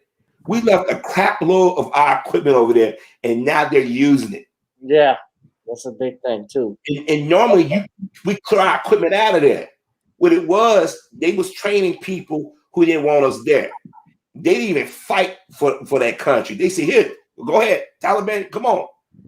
And that's what the rub is at, that those of us who went to the Middle East, whether we wanted to go there or not, whether we believe in what's going on or not, a lot of people was murdered over there. And now to see the powers that be, corporations and the government say, okay, that's it. It is a slap in the face. But the thing is, now they try to say, if they come over here, there's going to be terrorists. If anything happens here, they was already here. They can't get into the country unless we allow them into the country. But the people that should be here, those interpreters and their families, we've been screwing them over for 20 years. So, like I said, I'm not mad at suspects have been arrested. I'm not mad at the president because he been saying since he was a senator. Even Barbara Lee, a sister, said way back in 2001, we don't need to go over there. Go get us something a lot and get the hell out. She was one of the only voices that said, don't go over there. Because you got people are so backwards over there. And we wasted trillions of dollars. And now to see them driving our Harveys with our weapons, our uniforms, it was just a waste of time. And it was all about the dollars. That's all it was, about the opium, about the material they make cell phones with. I mean, trust me, if people really looked into this, they'd be like, "What the hell? What the hell we was doing over there?" But like I said, I just personally think that we should have got that a long time ago. Yeah. Before I get to you, Shawn, and get your 2 cents on it, let me just play this video since you brought this up. I didn't even know this when I was just looking at stuff, but this is will soon benefit from free legal services. fair use. Immigrants will soon benefit from free legal services, medical screenings, and other assistance thanks to a new pilot program funded by the Department of Homeland Security. The case management pilot program is designed for immigrants awaiting deportation hearings who, instead of being put in detention, are released on ankle monitors and are required to make regular check-ins. The program will pay local governments and nonprofits to make it happen. Undocumented immigrants. That's for undocumented immigrants. This is something that I just actually had to come upon. And the United States government, I've been looking at different stuff. They have been helping and providing for illegal immigrants. Even in some states, I've said this before, giving them thousands of dollars. Even in New York State, there was a proposal, I believe, to give them at least $15,000. Meanwhile, families of 4, American families at that, they were struggling to even whether they should give them $1,200 or $2,500 up in Congress. Shawn, what are your thoughts, especially over what's happened in Afghanistan and President Biden's response? Well, when I look at what happened in Afghanistan, sadly, it's another part of what I'm calling the Biden implosion. Now, I know Afghanistan was over the course of 4 presidents, but his execution of things is what made this a completely unmitigated disaster. So for the country to fall in 4 or 6 days, that was deeply troubling to me, because it shows that our so-called contractors were not really serious about helping the people of Afghanistan build their army. Now, I heard from another YouTuber, he was talking about his time in Afghanistan, and he talked about how the army was really not really trained well, and how they would some people would disappear for months and come back. And he also talked about how everything was it was a mess because the contractors really were not serious about helping anybody. I mean, and like Harvey was saying, our focus should have been about getting bin Laden, but then everybody got caught up in this so-called nation building, which is the same mistake we made with Vietnam and trying to build somebody else's nation. But I always compare attempting to build a nation to the same thing as helping a bullied child. When you try to fight for somebody else, you're not going to help that person. All you're going to do is continue to enable them to remain in the same dysfunctional state that they were. And instead of them learning how to fight for themselves, they learn to become codependent on you. Now, a lot of people on the fringe, just like in Vietnam, what happened in Afghanistan was they just sat there and played the waiting game and followed what bin Laden said many years ago. He said, Americans don't have the stomach for war. And he just sat there and they waited. And the whole thing is that they would wait you out. And the whole thing happened here, same thing. You have the Taliban just sit there and wait the U.S. out. And they saw where things were going. They saw that they had the people on their side, because for the people to fall like that, they had to be supporting the Taliban. And sadly, that's what happened here. And sadly, this is the whole another part of the Biden implosion. I mean, I look at what happened with the border. I'm looking at what happened with the COVID as related to now, and the inflation and the gas prices. And it's like the whole month of August seems like it's been just a complete implosion of the entire Biden presidency. And this one was the one that stung the hardest, because this one hurt the country overall. Now, those people in Afghanistan, they are not going to be a real threat to anyone, because there's a whole lot of bureaucracy to keep them in Afghanistan. But what I fear is that you people who are already here, that's the real danger, because our border is having serious issues with security. And if people are here already, they may be planning something right now. Yeah. It really even goes further even before Clinton, because remember when Reagan was president, and back in the 80s, the Taliban fighters and the Afghan fighters that were fighting against the Russian invasion, or Russians that were in Afghanistan. In fact, the movie, I'm about to say Rocky, Rambo 3 was based in part on that, when all of that was going on. But that was a different time. But yeah, how this happened, and especially a month ago when Biden was asked, did he see this going to collapse, and he was like, no, it wouldn't. And now he's had to, frankly, eat those words since this came out. But to those soldiers that served in Afghanistan, regardless, we love and respect you all. So, but this looking at this, it was troubling to see all of that take place, and that's part of the press conference. I didn't have the audio that was playing, but I'll play a little bit of it. Trying to fight. If anything, the developments of the past week reinforced that ending U.S. military involvement in Afghanistan now was the right decision. American troops cannot and should not be fighting in a war and dying in a war that Afghan forces are not willing to fight for themselves. We spent over $1 trillion. We trained and equipped an Afghan military force with some 300,000 strong, incredibly well equipped, a force larger in size than the militaries of many of our NATO allies. We gave them every tool they could need. We paid their salaries, provided for the maintenance of their Air Force, something the Taliban doesn't have. Taliban does not have an Air Force. We provided close air support. We gave them every chance to determine their own future. We could not provide them was the will to fight for that future. There's some very brave and capable Afghan special forces units and soldiers. But if Afghanistan is unable to mount any real resistance to the Taliban now, there is no chance that 1 year, 1 more year, 5 more years, or 20 more years, U.S. military boots on the ground would have made any difference. Here's what I believe to my core. And much as I know that people are not a fan of Biden, I'm not a fan of Biden. I'm not a fan of any of these politicians. But he's right. Whether we got out 6 months from now, a year from now, it's always going to be messy. Like Shawn said, they said we don't have a stomach for war. It's a weight game.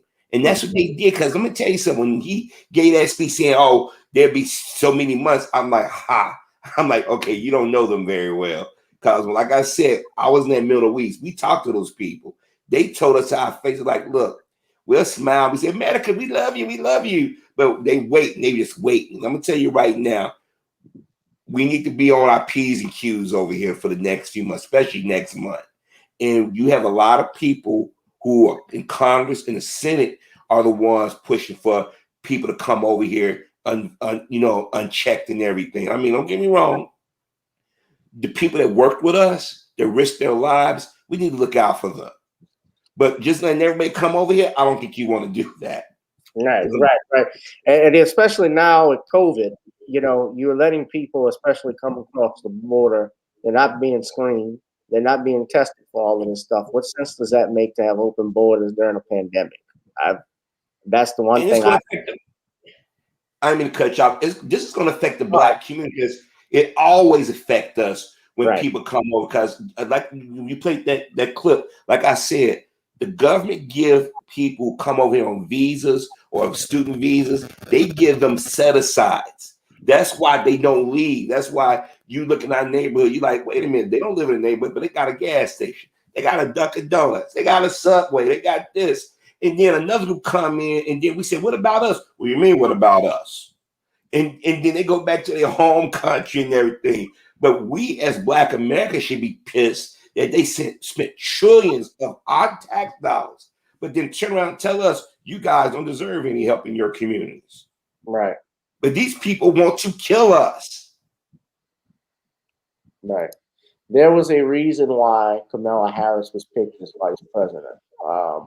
And the reason why, I believe Dr. Umar pointed this out on the Breakfast Club. And also, if you watched our brother, was TD Hip Hop News, that's him, TD Hip Hop News. He went in detail explaining about the H-1B visas that the Indians, people that come over from India have, that they're and they're getting special benefits now. Even if you go on if you went on their campaign website, Kamala Harris's campaign website and the Biden administration's website, they talk about offering all of these incentives to those groups, and especially in the field of technology and so forth. That's a new area that they're breaking into, and that's why they want these groups to come over here, because pretty soon Asians are going to outnumber blacks in the United States. We're going to be pushed back to a fourth class here in the United States. And if we don't have any black-owned businesses and build our money game up, we're going to continue to be buried. And that's the name of the thing, people, is money. If you have money, you can control, sadly, you can control your destiny. You can still control your destiny even without money to certain degrees. But here's the thing, we got to be on code about how we spend our money and so forth, because other groups are planning for the future while we at times plan for Saturday night. And we can't do that no more. We got to get on code. We got to change things. We got to build a business, have multiple businesses, have multiple streams of income.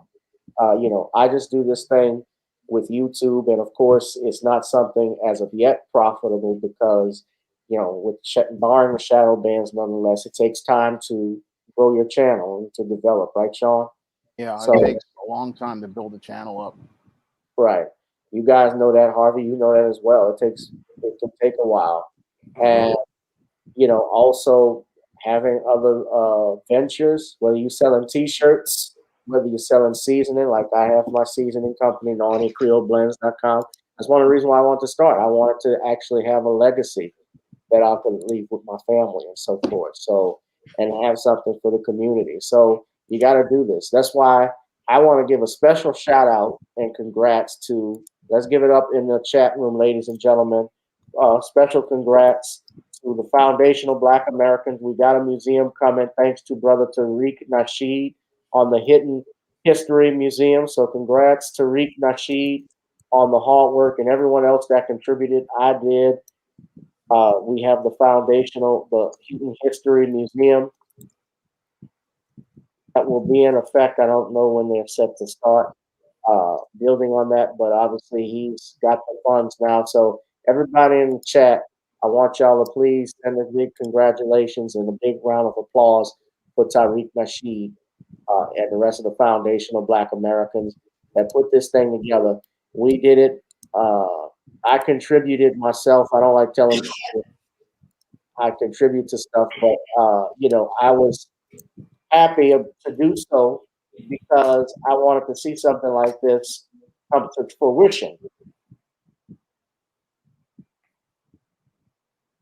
We need stuff like this. We need museums for our children so that they can see our legacy. We can leave them a legacy for them so that they can see the history that they don't know about. People don't know about, when we talk about blacks in the military, they don't know about the men that served with, the black man that served when Washington crossed Delaware, Prince Whipple. They don't know about, some of them don't know who Crispus Attucks is. The first man to die in the American Revolution was a black man. They also don't know the inventors. Most people don't know the man who invented the Super Soaker, Lonnie Johnson. He also invented stuff for Nerf. Or the cell phone. The cell phone, yeah, the cell phone, the elevator. The elevator also, Harvey. Let's not forget a couple other black inventors, Garrett Morgan. He invented the traffic light. Gas mask. Gas. What was the, I forget the brother name, Open Heart, the Blue Heart. Hale Williams. It's a lot of stuff that we do. And I think reason why I think a lot of our young brothers and sisters act the way they do, because we don't talk about it. I think if they knew they came from a people here in the United States, not just around the globe, but here in the United States, they would respect themselves. And you need something like this, because I hear a lot of our young folks say we ain't did anything. And that's not true. And I think if you know your history, this is why I keep yelling this, know your history, you're going to respond different. This is why my father and my mother, while not perfect, they said, nope, you need to know this, you know about that. You need to pass that knowledge on, whether you have children or not. And we need a Hidden History Museum. not just in where Tariq Nasheed live, but across the country, because everybody's not going to get to go to Washington, D.C. Right. You know, we got the Sabo Museum here, but everybody seems to ignore it because they think, oh, it's just a rinky-dink museum here in the Chicago area, whatever. You know what I mean? We need museums all over, because Jewish people, better believe, every state you go to, they got a Jewish museum. And even if they got some of our artifacts in the museum, I'm like, wait a minute, what are you doing with our artifacts in your museum? You're controlling our narratives. You know what I mean? A lot of people don't know that. And the thing is, we have an opportunity, the platform that we have, whether how many people we reach, we need to keep letting people know, hey, go out there and explore. Just don't go to Wapika. Just don't watch a special on MSNBC when they want to pander to us during Black History Month. You need to go out there and do your research. This is Norbert Rielu. He was the man that revolutionized the sugar processing industry, and he invented the multiple effect evaporator under a vacuum. And look where he's from, guys. New Orleans. Oh, my home. My hometown, yes. Norbert Rielu, ladies and gentlemen. He ended up going to Paris, France. And from my understanding, even after his invention, he did not get, I think was not credited with all the royalties from it afterwards. We know how they do black men and how they did them. But his invention revolutionized the sugar processing industry. And at a reduced pressure, the repeated use of latent heat will result in the production of better quality sugar at a lower cost. Not to mention also some other inventors, including this woman here. Her name is Patricia Bath. She died in 2019, but she was an ophthalmologist, and she invented laser cataract surgery. Mm-hmm. We have Louis Latimer. He was the inventor of the filament that went to light bulbs. He also improved the toilet system for railroad cars. This man, Elijah McCoy, if you have heard the term the real McCoy, that's where he came from. He created the lubricating cup that was used for steam engines. Mary Van Britten Brown here, she invented the home security system. A video home security system with her husband. So you could monitor when you were away from home, your home would be monitored. So she invented that along with her husband, Albert Brown, who I don't know if he's still alive at this point, but they created this. So there are a lot of people that are going to be mentioned in here. Alexander, there as well, and other issues stuff as well, I'm sure. The black musicians, the black legal minds like your Thurgood Marshalls, your Charles Houston. He was the man. Let me tell you about Charles Houston a little bit. Charles Houston is the one. This was his nickname. Guys, look at this. His nickname was the man who killed Jim Crow, because he would actually go down south. He was the dean of Howard University Law, and he would whip the crap out of all of these segregation cases. He was a bad dude. Now, he died in 1950, but he trained and mentored many other black attorneys, including Thurgood Marshall, who was the first black chief associate justice on the Supreme Court, and would also fight and bring down Jim Crow in that case, Brown versus Board of Education. So you're talking about at a time when those lawyers didn't make a lot of money, especially civil rights attorneys. They don't make a lot of money now unless you're talking about depending on the damages that a person gets and how many cases they accumulate. Of course, when you see Ben Crump and the wrongful death suits that they file, like the George Floyds and the Breonna Taylors, they can get something. But, in law enforcement, what's they based off the Lone Ranger? I forget his name. They did a Bass Reeves. Yeah. A lot of people don't realize the Lone Ranger is based off of that. And then a lot of people don't even realize that it was black soldiers that turned the tide in World War II. You know that famous image of the flag that's being raised up? You know, we shot that twice. First, it was black soldiers that did that. And that general said, get them niggas off there. And they made them do it because nobody ever wanted to during war, you're going to have time to raise a flag. Because I remember when Spike Lee had called out Clint Eastwood about it. Yeah, letters from our father. Yeah, Iwo Jima, flags, Iwo Jima, something that, because he did two movies. He did two movies, one from our perspective and one from the Japanese perspective. And Courtney, she used to be on Morning Joe. She called him uppity for questioning it. The NBC went and did a report and found the footage, but then it got destroyed shortly after that. So it was footage of black soldiers going over there, raising the flag up and going into a lot of those places over in Germany and Italy. That's why you got a lot of dark-skinned black babies over in Italy and Germany and stuff. See, there's a lot of history out here. Pardon me? This is what you're talking about, Harvey. Yeah, right here. See, yeah. Right. Yeah, my grandfather fought in World War II, as well as his brothers. All of his brothers served in some capacity. And my grandfather when he got out of the military, I believe he had the rank of staff sergeant. He has about 8 awards and medals I've shown everybody here for a European campaign, marksmanship. I mean, he actually killed a sniper with a machine gun in a church tower, a female sniper. So he didn't get his awards until it was too late, when he was an elderly man. But, and my other grandfather, my paternal grandfather, was in the Navy. He didn't see action, but he flew supplies even at the time when they didn't allow blacks to fly with whites. But the white soldiers loved my grandfather so much they let him fly the planes and while they slept. So he got to do all of that stuff. But yeah, you're right. Spike Lee called him Clint Eastwood out, and he told Spike Lee to shut his face and stuff like that. And Spike later apologized to him. But Sergeant McFadder's experience. So the man's name was Thomas McFadder, found himself on a landing craft heading toward the beach on Iwo Jima. And he's a former Marine, 83 years old, living in San Diego. I don't know if he might be deceased. This is an old article from The Guardian. I think they just named the aircraft carrier after a black Navyman back in the war when they was under attack at Pearl Harbor. I forget his name. They just did a tribute to him.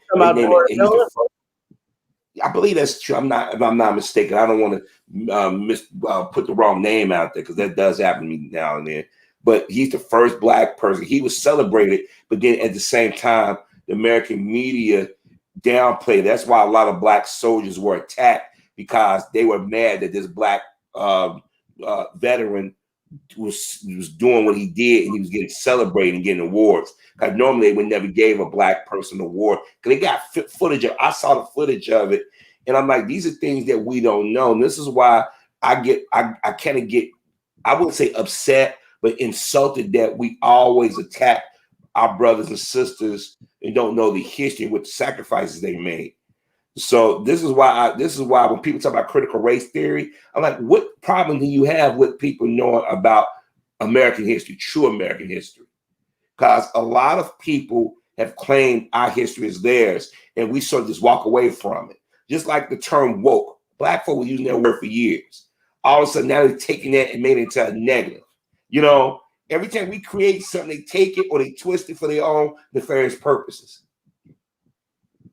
The other black Marine is Roland Durden. And he's got the wrong, he had it before roly-poly. Welcome to TV One. Vicky Dillon is the queen of weave. Super weave. I don't want to get started on too much. Every time you guys do that, I'll laugh. I'm glad you do.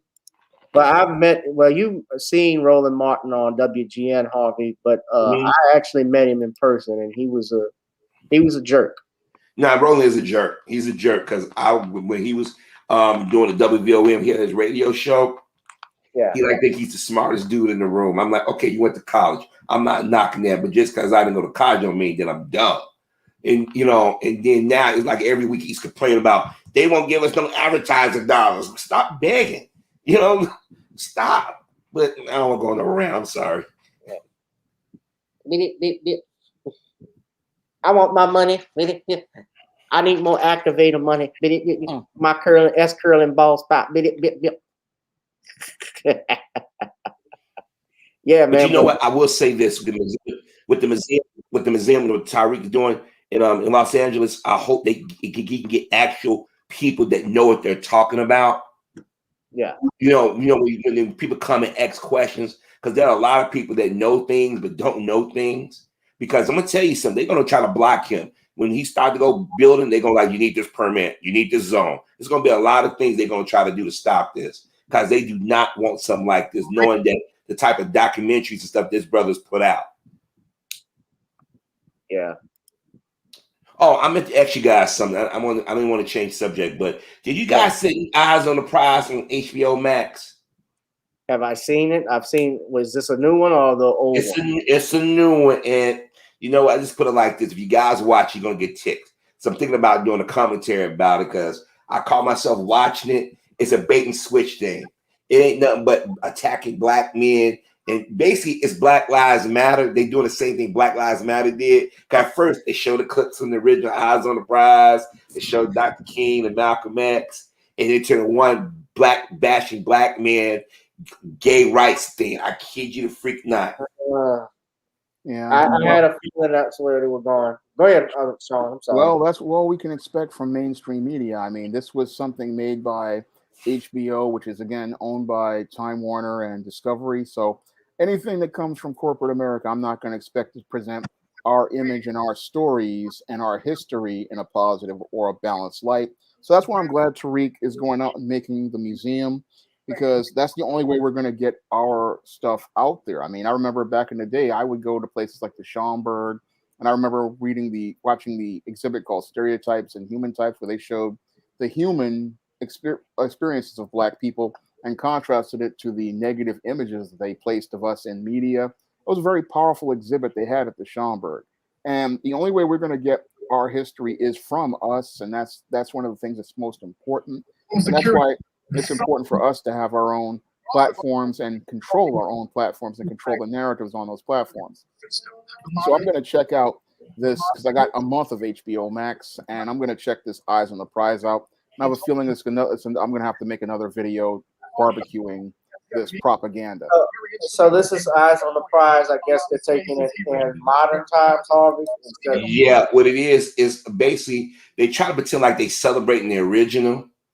And it started out talking about the creator of it. It was, 1987. They show all the people that survived, the 60s. And you're like, oh, okay, they're going to go there and they show us singing and everything. Then slowly you start seeing a lot of lesbian and gay dudes. Then turn into a lesbian thing. Then turn into Toronto Burke bashing black men. And then turn into. She's in it? Yeah. Oh, yes. Oh. I'm telling you, you guys watch, you're going to be sitting like, ain't this a blip? If they brought her on there, then it ain't shit. Because it's anti-black. It's anti-black man propaganda.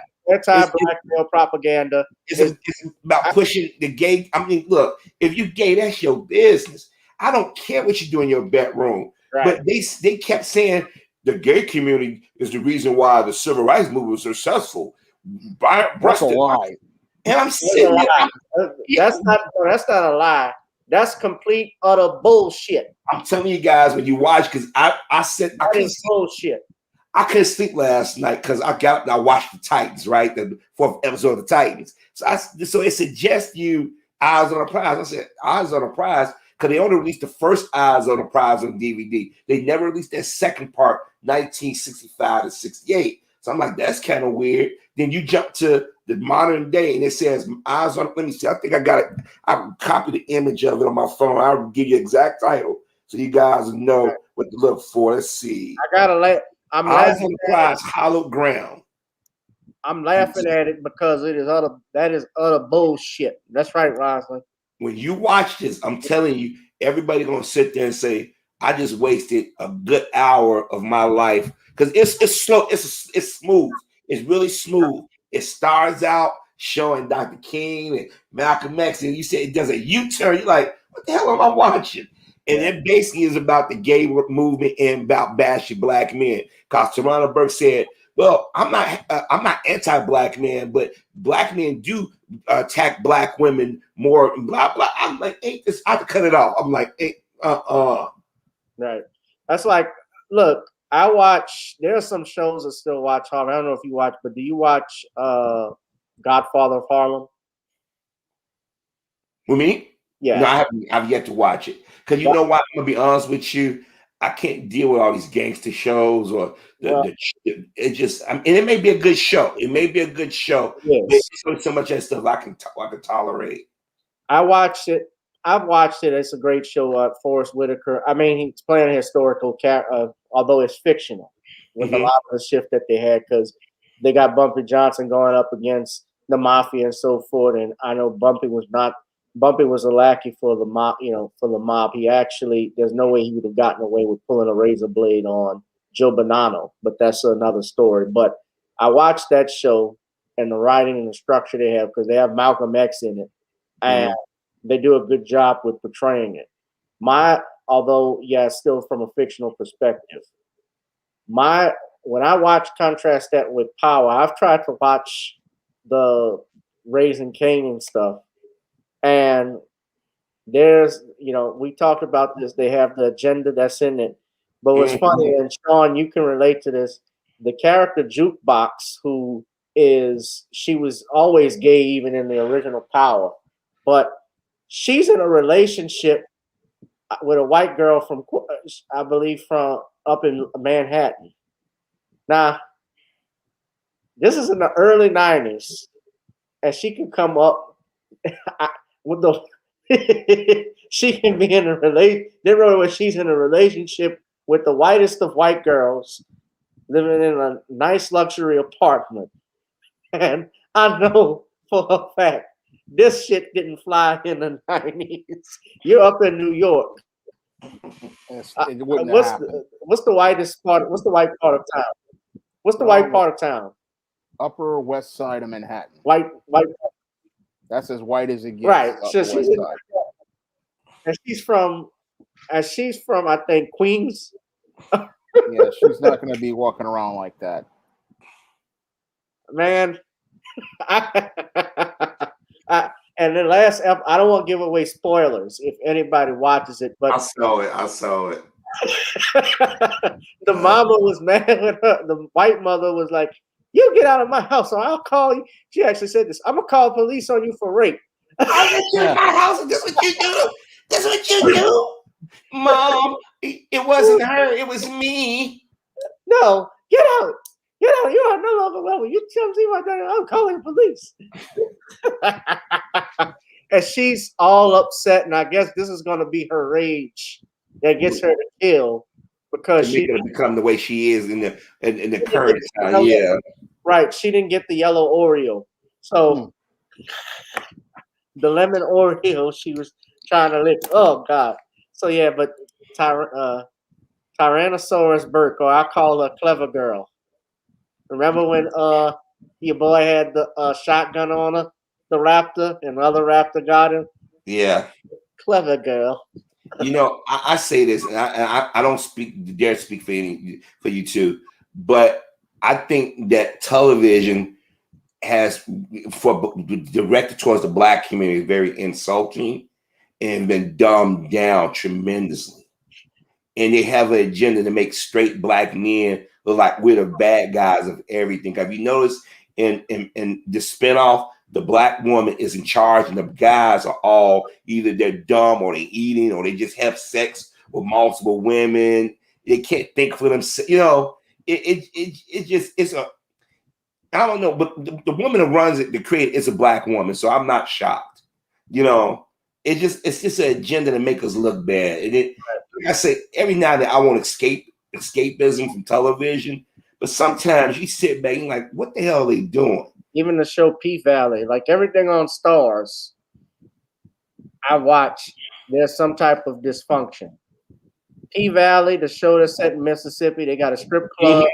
The owner of the strip club, the first season, is a dude who dressed in drag, a gay dude, and he's in a relationship with a rapper, all tatted up, all into the hood and gang stuff, and he's in the closet, and all of the women are they're in some sort, they're trifling and so forth. The black man ain't shit on that. Even the mayor, Isaiah Washington's character, I saw him. He was all dressed up in going to an auction. This was funny, like a damn picnic basket, a picnic table. It was something fun. It was funny to see. But yeah, it's like everything is just dysfunction. Everything is dysfunctional. Everything negative. And I got to say this because I kind of see what Dr. Cosby was talking about. Mm-hmm. Like you don't see nothing positive anymore on TV and I know that it can co-balance itself out. Yes, I'm not saying that a world without power can't exist, but we can also show shows where black fathers are present in the home and are nice and loving and are raising their kids, and they're with a woman who respects them. That's what the Cosby Show did. That's what Family Matters did. That's what Fresh Prince did. Those shows they were inspirational. Even the white shows that they had, like Boy Meets World, hell, even the Monsters Today. That's going back in the 80s. That's going way back. Yeah, that stuff was great. It was funny to say. Well, you know what? I don't know if you guys heard Disney. I think it's on Disney.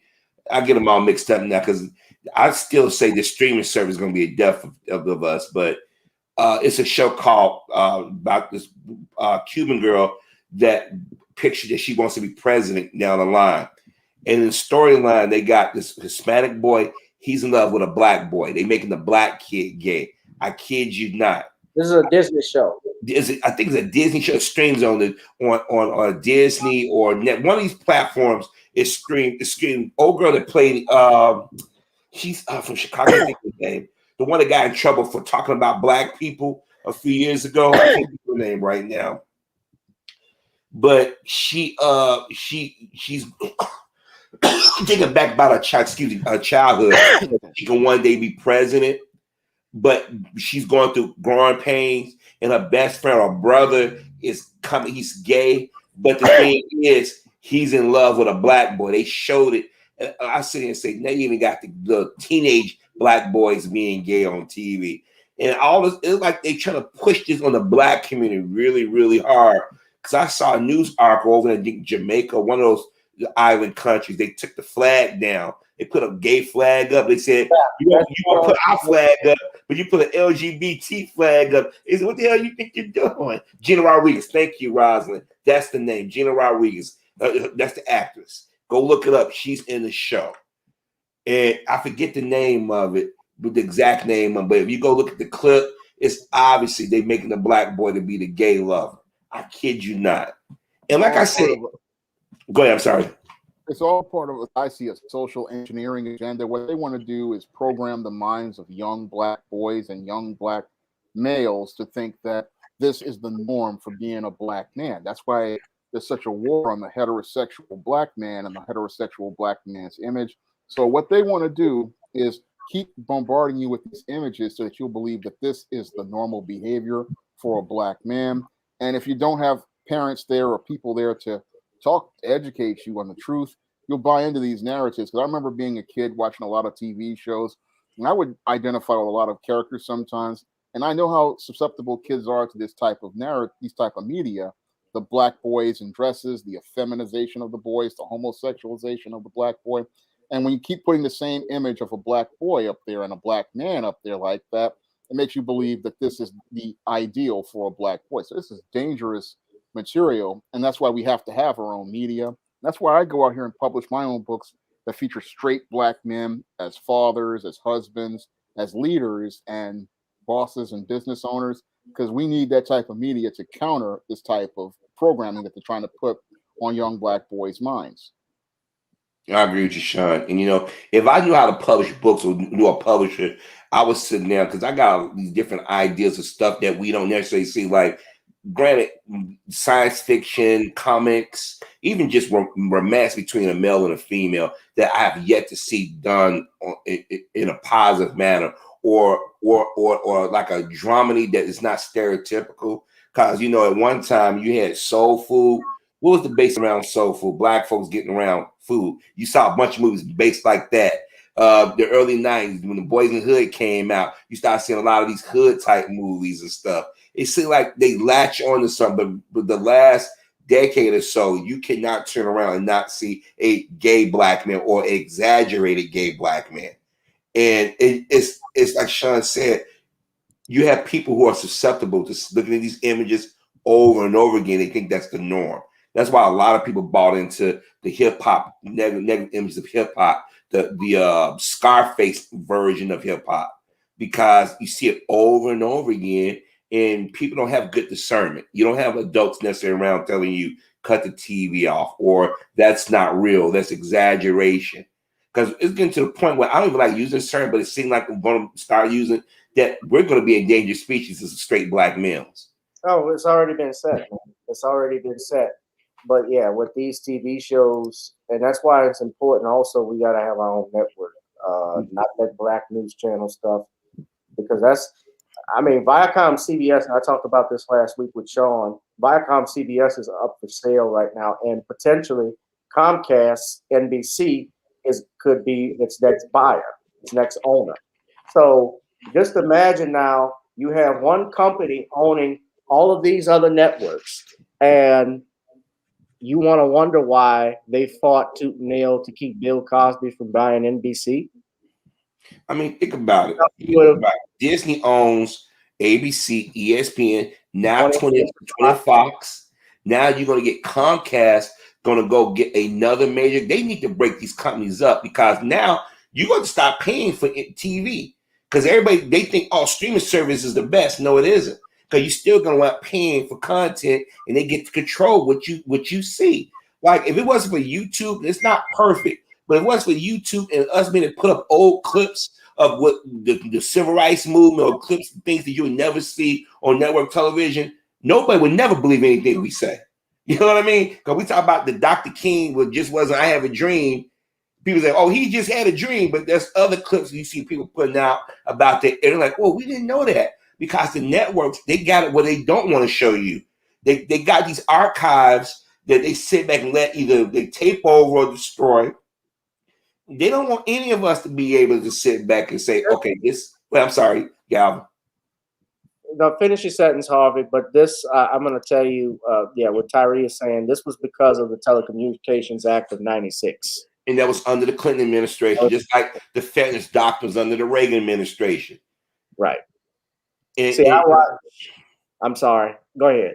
Well, just like I said, people crap on Bill Cosby and them, but Jesse Jackson and Bill Cosby warned of this 30 years ago. And now we see what's going on. Tony Meyer says, this is why I miss shows like New York Undercover. They had a masculine brother. He's not masculine today.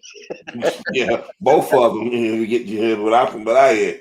Man, I did see. Yeah, I saw both of them. Well, one of them, I think, the character Eddie, Michael, forgot his last name. DeLorenzo, I think. Michael DeLorenzo. Yeah, he was. Came out.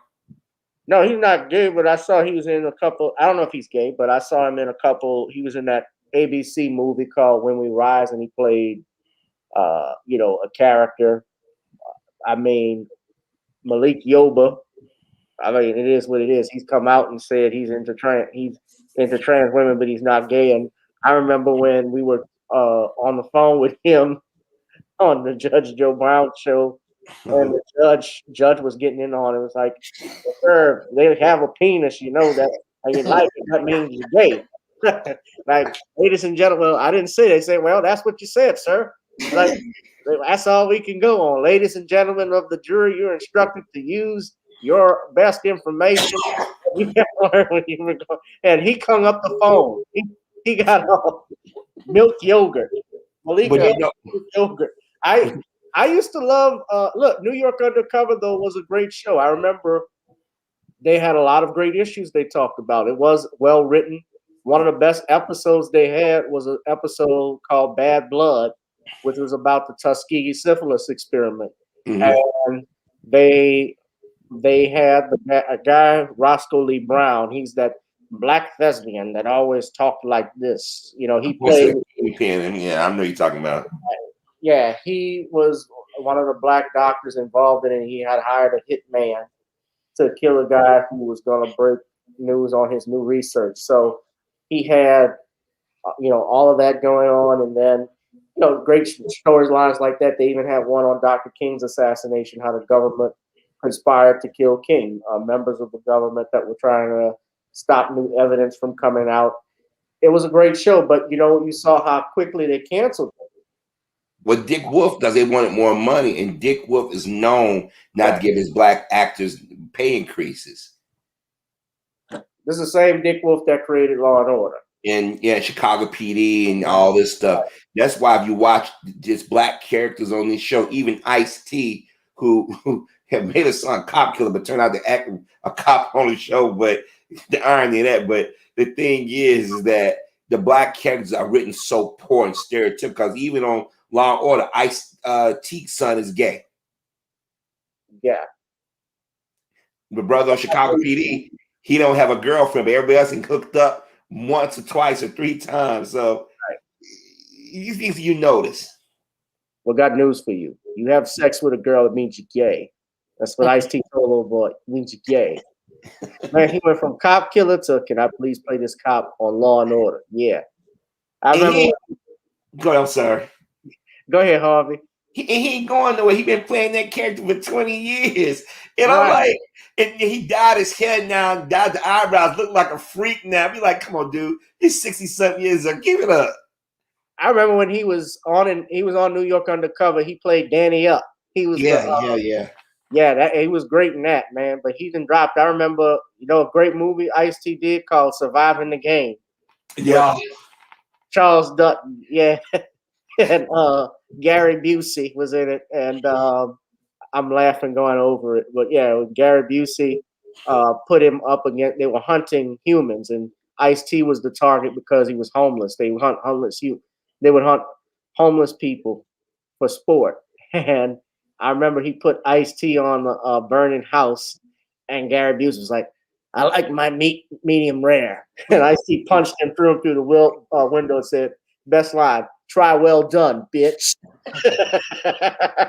Hey, I got a question for Shawn. You don't mind answering this, Shawn. If Hollywood came to X the option in any of your books, would you do that, or you want to maintain creative control? Some type of creative control? I would want to maintain creative control because I know all about Hollywood, and I know that once they get a hold of your material, they will just change it completely. I mean, I wrote about this in my screenplay, All About Maryland, about how when they buy your script, they own your script, and they will just go out here and take a script from a black screenwriter, and then what they will do is hire a white screenwriter, have them rewrite your work, and then go out here and then make the film with white actors. So I definitely want to maintain creative control so that I can ensure that the core of my material remains true to what it is. Because I've been reading one of your books, Why 70% of Black Women Are Single, and thank you for the shout out. But the thing is that I'm like, okay, you got a brother, because I forget the other brother. He does comics on Art Chris Crazy House, or better known, Up At You, Black Up At You. And I'm seeing a lot of talented brothers out there. And I'm like, wouldn't it be cool if y'all, or some of us were able to get into Hollywood in those writer rooms and say, okay, we got a vision other than the crap that we see in Hollywood, but will we ever be able to maintain complete control of our product? And like you said, I agree with you with the answer, because I've seen a lot of people option a lot of stuff, and it changed hands. Because the woman that created, was that the Terminator, I believe? Yeah. It changed because we know the character was black, and it just changed the whole narrative, but it was still recognizable enough for her to get paid, that it took years for her to get her money. But people don't believe that black people can write science fiction or romance or any other thing but the gospel, the type, or the soulful type stuff, because that gets tired after a while. Yeah, it really does. Sophia Stewart, and she also wrote The Matrix. The Matrix. And, right, but I think she had a hand in Terminator as well. But she, what's interesting as well, the Wachowski brothers, they're now the Wachowski sisters. Yeah. Yeah, they trans. And I'm wondering, because they're making a Matrix 4, if she got paid money for that. I'm hoping she did. I hope she did. I've been writing fantasy for years. I mean, I've been writing the ISIS series for the last next year's going to be 10 years of me writing the ISIS series, which is a fantasy series. I've been writing the John Haynes character ever since about 2005. I've been writing fantasy for years. I've also written like 3 romances. I wrote A Recipe for Success, which was a romance between two black businesses. And I wrote another one called Spinsterella, which was a black goth romance, which is also a bit office romance. And I've done like time travel stories and all sorts of fantasy stories, but you won't hear about that on the mainstream media platforms. But I've been doing those kinds of stories for a good 15, 20 years. And I have if you look on my page, I have a variety of different stories. And and like I'm working right now on my second comic book. I did my first comic last year, and that's on Amazon. So I'm working with an artist right now on my second comic, John Haynes at Death's Door. So I'm producing this type of content, but you just can't really get the word out about it. I'm just trying to build the word of mouth to let people know that I do those type of stories. I also wrote a sitcom, All About Nikki, which was a companion to All About Marilyn, and that was the log line for that was The Fresh Prince meets Clueless, and it's like the Fresh Prince type story, but with Hillary as the main character. So I do all those type of stories. I've been doing them for years, but people don't really know that I do it. I'm just trying to get the word out so that more people can find that there is positive Black material out there, and there are creators like myself trying to put that material out there and reach a larger audience. Right. Let me just show this before we move on to our last topic. I found it. Oh, Fair Use Act of 1976. Education and commentary only.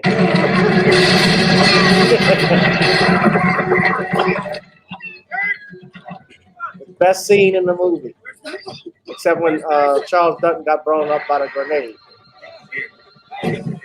I get him and Nick Nolte mixed up.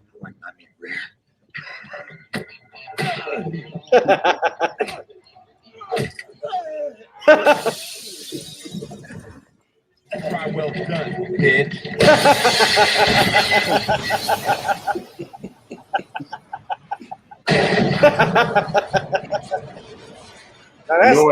Knowing Gary Busey politics, it's take on a different meaning for me. Well done, bitch. That was that was directed by Ernest Dickerson, a Black director who also ended up directing Tales from the Crypt, Demon Knight. He also directed Bone. I think he directed Bones. He's directed episodes of The Walking Dead. He's been around for a while. Yeah. But the last thing I wanted to talk about, and I want to mention this, especially since Harvey, you're up in Chicago, guys. We got R. Kelly's trial. Day 1 had just commenced this past Tuesday, I believe, with opening arguments from the prosecutors as well as the defense.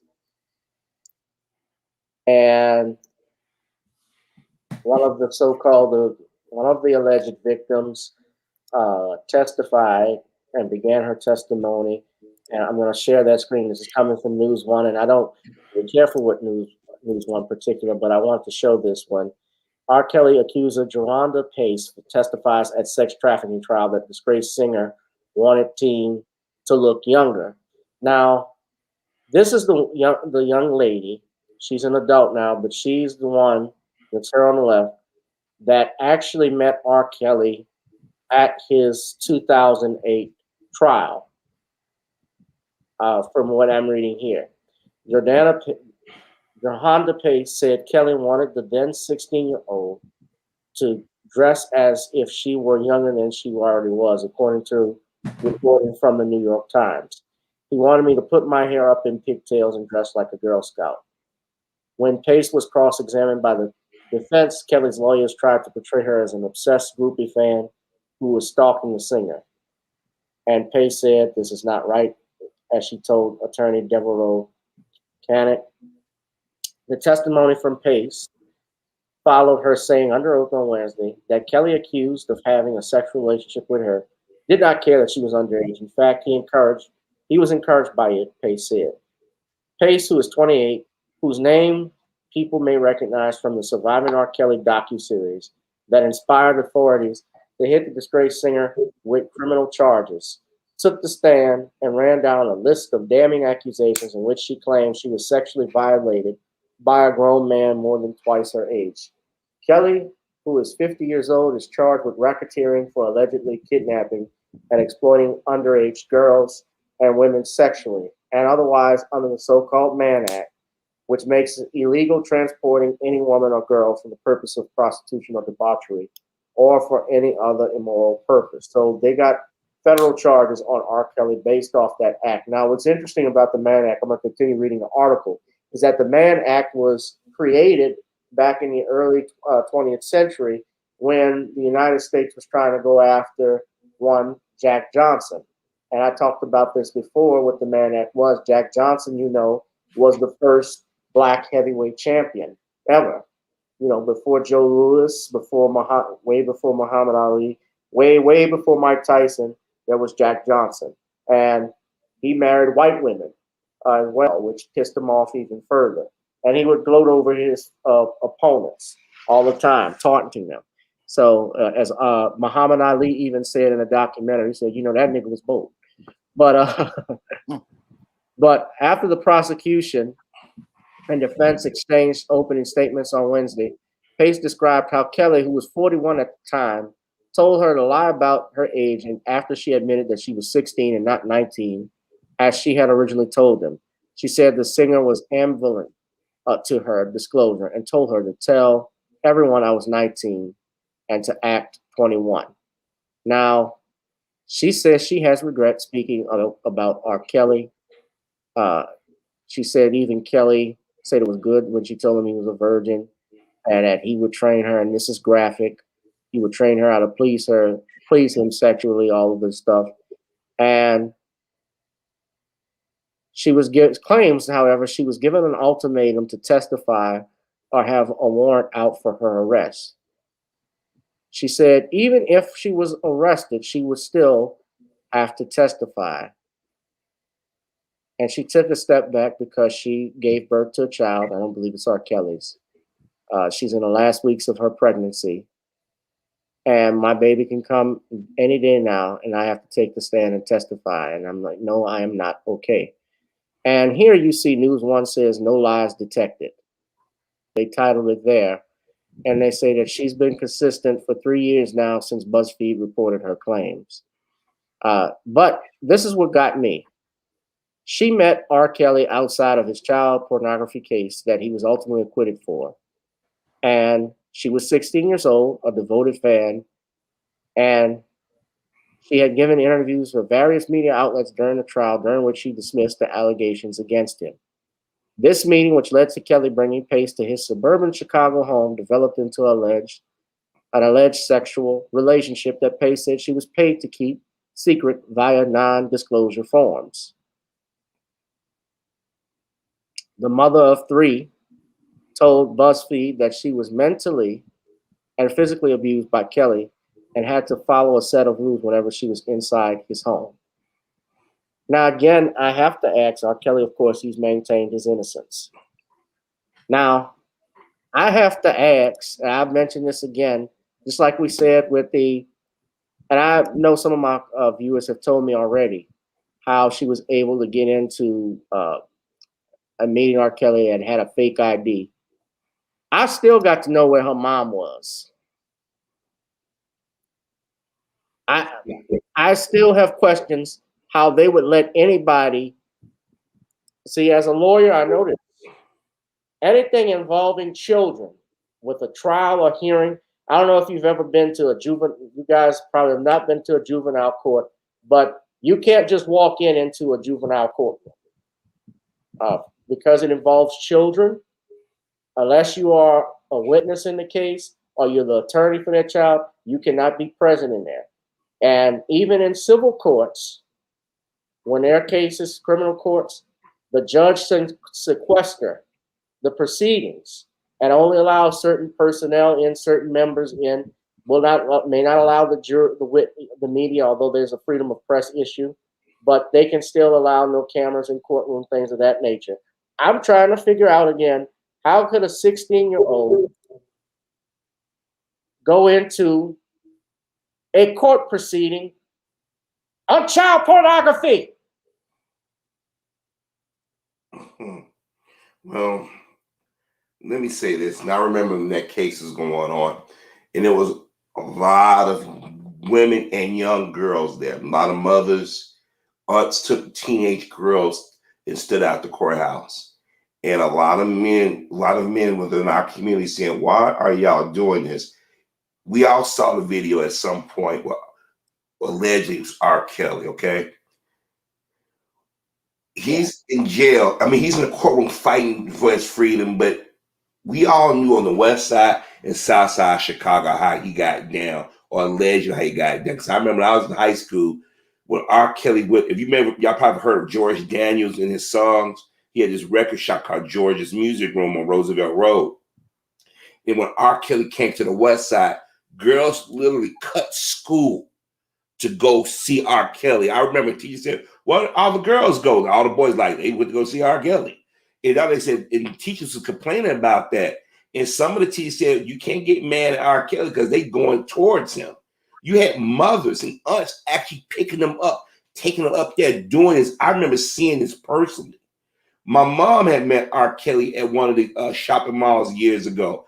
And my mother said he's going to get in trouble because these girls are running to him. He's not telling them to come to me. They run up to him. They say they'll do anything with this man. What happened was R. Kelly thought he can do what these white guys can do. Thought he could mess with groupies, no matter what their age were. And they was chasing dollars. Because he listens to all the stories. My mom took me to R. Kelly. What parents take their daughter to an R. Kelly concert? And then you heard some of the fathers saying, you taking your daughter to a concert where a man is singing 12 play. He's telling you what he's going to do to you in the bedroom. That is so inappropriate. Then at the trial, you got a girl going up to the trial. Why would you go up there at 16 and want to be around that kind of stuff? Because you was chasing dollars. Now that they see that R. Kelly is in a catch-22, because I think he's going to jail. There's no way around this one. Because they didn't get Cosby, they didn't get all these other cats. R. Kelly's going to be the sacrificial lamb. I think, well, here's the thing, too. The judge even said before the trial began. Well, the judge, here's a general rule, and I know a lot of people think R. Kelly is guilty. And you know, as a lawyer, I just say as a general rule, when people are accused, they're innocent until proven guilty. That's the law of the land. And if they have no evidence to convict him, they have to acquit him, even if you don't like it or not. I'm looking at how all of this stuff started. It's like they are going back on this. And they're bringing up even Aaliyah in this trial. They're going through using the Mann Act here to try and get him. He's also facing charges in Illinois and Minnesota. George Daniel, I knew that name that you were talking about, Harvey, because Corey Holcomb, shout out to the 5150 show. He's from Chicago. He knew George Daniel, and he knew he was R. Kelly's dude. And he said he used to call him Pissy Kelly because he liked to have golden showers or whatever. I've heard that. You know, here's the thing. Aaliyah is not here anymore, so she can't even testify. But they're using his marriage with her as evidence. The documentary, even if you think R. Kelly is, you know, I see what Butterflies is saying, even if girls are out there like that, that doesn't mean he has to mess with them. No, he shouldn't. But the fact is that I have to hold the parents even accountable because they're sitting there allowing this. And some of them, you know, I do believe, and this does happen, we forget something. The casting couch doesn't just apply to women or even men. It applies to children as well. People try and get their kids to show out for these adults so that they can get a check or get fame or fortune. Even Judy Garland the star of The Wizard of Oz, was accused of, there were reports that she got assaulted allegedly by like Louis B. And I'm just saying allegedly, but by studio executives. I shouldn't name names as to who, because I don't want to say the wrong thing, but you can go look all of that up. It's all alleged. Those people are deceased now, but they've had not. The casting couch has been around for a long time. Even Corey Feldman talked about it. So all of this stuff has been going on, and if they're taking his CDs, his Spotify has removed his music. I have a problem with that because there are a ton of rock and roll artists, let's be real, that have been accused of stuff that have their stuff still on there. Are they taking Bob Dylan's stuff off over the Me Too thing that happened in 1965? Or what about Ted Nugent? Steven Tyler. Steven Tyler. The Rolling Stones. I mean, didn't Ray Dawn Shawn talk about how she was 15 when she was fucking around with, was it Keith Richards? Mick Jagger. Mick Jagger, with Mick Jagger. Elvis. The Mamas and Papas. Should Jerry Lee Lewis be removed from the Rock and Roll Hall of Fame? Jerry Lee Lewis married his cousin. His 14-year-old cousin. They did the movie trying to romanticize it. Yeah, I remember the movie Great Balls of Fire in '89. And I also know this. Those were different times. Because even back in the day, way back in those days, girls could be 13, 14 years old and get married by an older man. That stuff could happen. Now, I don't necessarily compare that to what R. Kelly is being accused of, but I'm looking at this, and I think first from what I'm looking at, I have to see what the evidence is. But one of the accusers, some stuff made rings, but some stuff don't. Like one accuser who left, she said she was an adult, and she supposedly said R. Kelly jerked off on her, or sexually assaulted, jerked off on her, and she kept the shirt for 20 years or something like that. I don't know if you heard that one. Yeah, she's pulling a Monk Lewinsky, basically saving it. Who does that who's plotting something? Right. I see Black Mama in the chat. Shout out to Computer Robots. Thank you for modding the channel. Black Mama, I see you, dear. I'm going to be doing something in the future with Black Mama to help her. I won't say too much, but we're going to be working on stuff. She said, ew. Yeah, it is nasty. But Shawn, what you got to say about all of this? Because this is happening in your neck of the woods. Yeah, well, what happened to R. Kelly is unfortunate.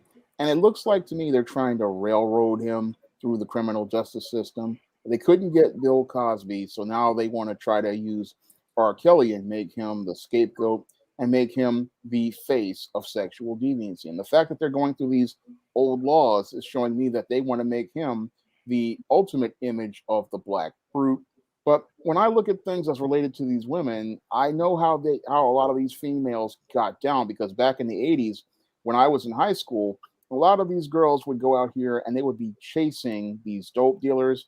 And a lot of them would be sitting up there bragging. I remember at the lunch table, sitting up there listening to them brag about their dope dealer boyfriends who were 22, 23, 24, 25, some of them even 30 years old. So a lot of these women, they knew what they were doing. And in some cases, their mothers would be going along enabling this stuff. And so I know what's happened with these kind of girls. And I know that with R. Kelly, that's what he was dealing with, because a lot of these girls were looking at him and they were looking at either the clout of saying that they were with R. Kelly, or they were looking for a payday through either a civil lawsuit or even taking this guy to child support court, because that's what the girls used to do back when I was in high school. They would have all these different schemes to try to get paid, and they would go out here looking for these kind of guys. So it's not that R. Kelly was looking for them, like Mr. Superboy was saying. He's not going looking for them. They were coming to him, and I've seen that when I was in high school. I used to see these girls. They would just be looking for these kind of guys, looking to go get with them because they wanted to get paid. They wanted to be out here wearing the Jordans and the shearling coats and the expensive clothes and the Gucci, having the Gucci bag, and they would go and go training. Hmm? Thoughts and training. Yeah, they would go out here and go be looking for this kind of stuff. I would see them in my class, and they'd be out here bragging about how these guys would get them stuff, and some of them would even be out here waiting for the guy to come pick them up in their Jeep Cherokees back then, or if they had a Benz, they would have that and be showing out. So these aren't innocent women, and these women, they knew what they were doing. What they want to do is they want to, because they couldn't get Bill Cosby, they want to get R. Kelly, and they want to make him the face of sexual predation, and they want to make him the ultimate image of the black group, and they want to be able to try to get a conviction on him so they can have somebody's reputation they could tarnish. And how much you want to bet after if R. Kelly goes to jail, they'll put his music on iTunes and Spotify, these places, because they will have control of his product. Because he's in jail, he can't do anything, and they know he's not a well-educated man. You know, everybody, that's something that's not an unknown factor. You know, everybody talk about, well, how can he do this? He's a functional illiterate. You see what I'm saying? And I'm not condoning mess with underage girls, but let's just keep it real. And I know a lot of us get a certain age, we forget how we were when we was kids. A lot of these girls, they start to develop at a certain age. They know the power of their vagina. Let's just keep it real. And we keep trying to pretend like all these girls were naive. Maybe in the 1920s, but I ain't never seen no naive girl that naive to cut school and sit in class and brag about who they slept with and play guys against each other. I remember sitting in class, the girl said, "Oh, R. Kelly gonna be a George music with girl. We going up there tomorrow." And the school, half the boys like, "Where all the girls go?" And they'd be up on Roosevelt Road. R. Kelly, we'll do this to you. Throwing panties at the dude, you know. And then a lot of them, and some of them would say they was of age. And how many dudes gonna actually card these females today? You better. But back then, they didn't do that. Like when people talk about Aaliyah. When Aaliyah was alive, she didn't say nothing about R. Kelly. She could have destroyed R. Kelly before she died. She didn't say anything about it. They using a dead woman to go at R. Kelly because they couldn't. Basically, what it was when he performed on SNL with Lady Gaga that night. That's when white folks said, "No, nah, Because I remember watching that episode SNL when he's supposed to be in a Kennedy type Obama, and she's supposed to be in the Marilyn Monroe type. And I said, they said, no. That's when R. Kelly problem started to pop back up again. Because for a minute, nobody was talking about R. Kelly. He was going through his Motown phase where he was trying to be like Stevie Wonder and Marvin Gaye. And all of a sudden, he's his enemy. When they saw him sitting next to Taylor Swift and Lady Gaga, it's like, hell no. And when he was on that Huffington Post and that lady tried to dog him out, that interview, I don't know if you guys saw it, and he like, why are you doing this? He said, I'm here to talk about something else. And from that day on, he's been dogged, but then they let him sit there and languish in jail, and they said now all of a sudden he's messing with boys. That's something that we would have known. Now he's messing with boys. That tell you they're reaching. Well, let me say this because Butterflies is going off about R. Kelly and stuff and how and so forth. I don't think anybody here is condoning what he is accused of by any means. However, for me, just speaking as a lawyer, again, when you accuse people of stuff, it doesn't matter if they got 10 accusations or 100 accusations. You have to be able to present that in a timely manner and prove that. Otherwise, it's just talk.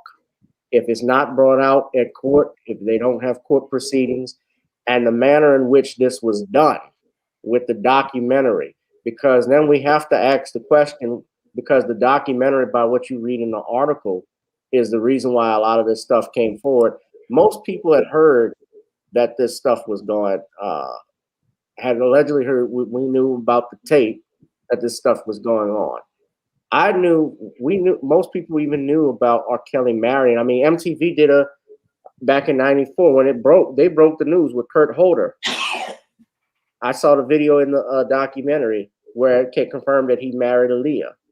And right then and there should have been when this whole thing should have stopped. Mm-hmm. Just like what happened, but nobody cared about it.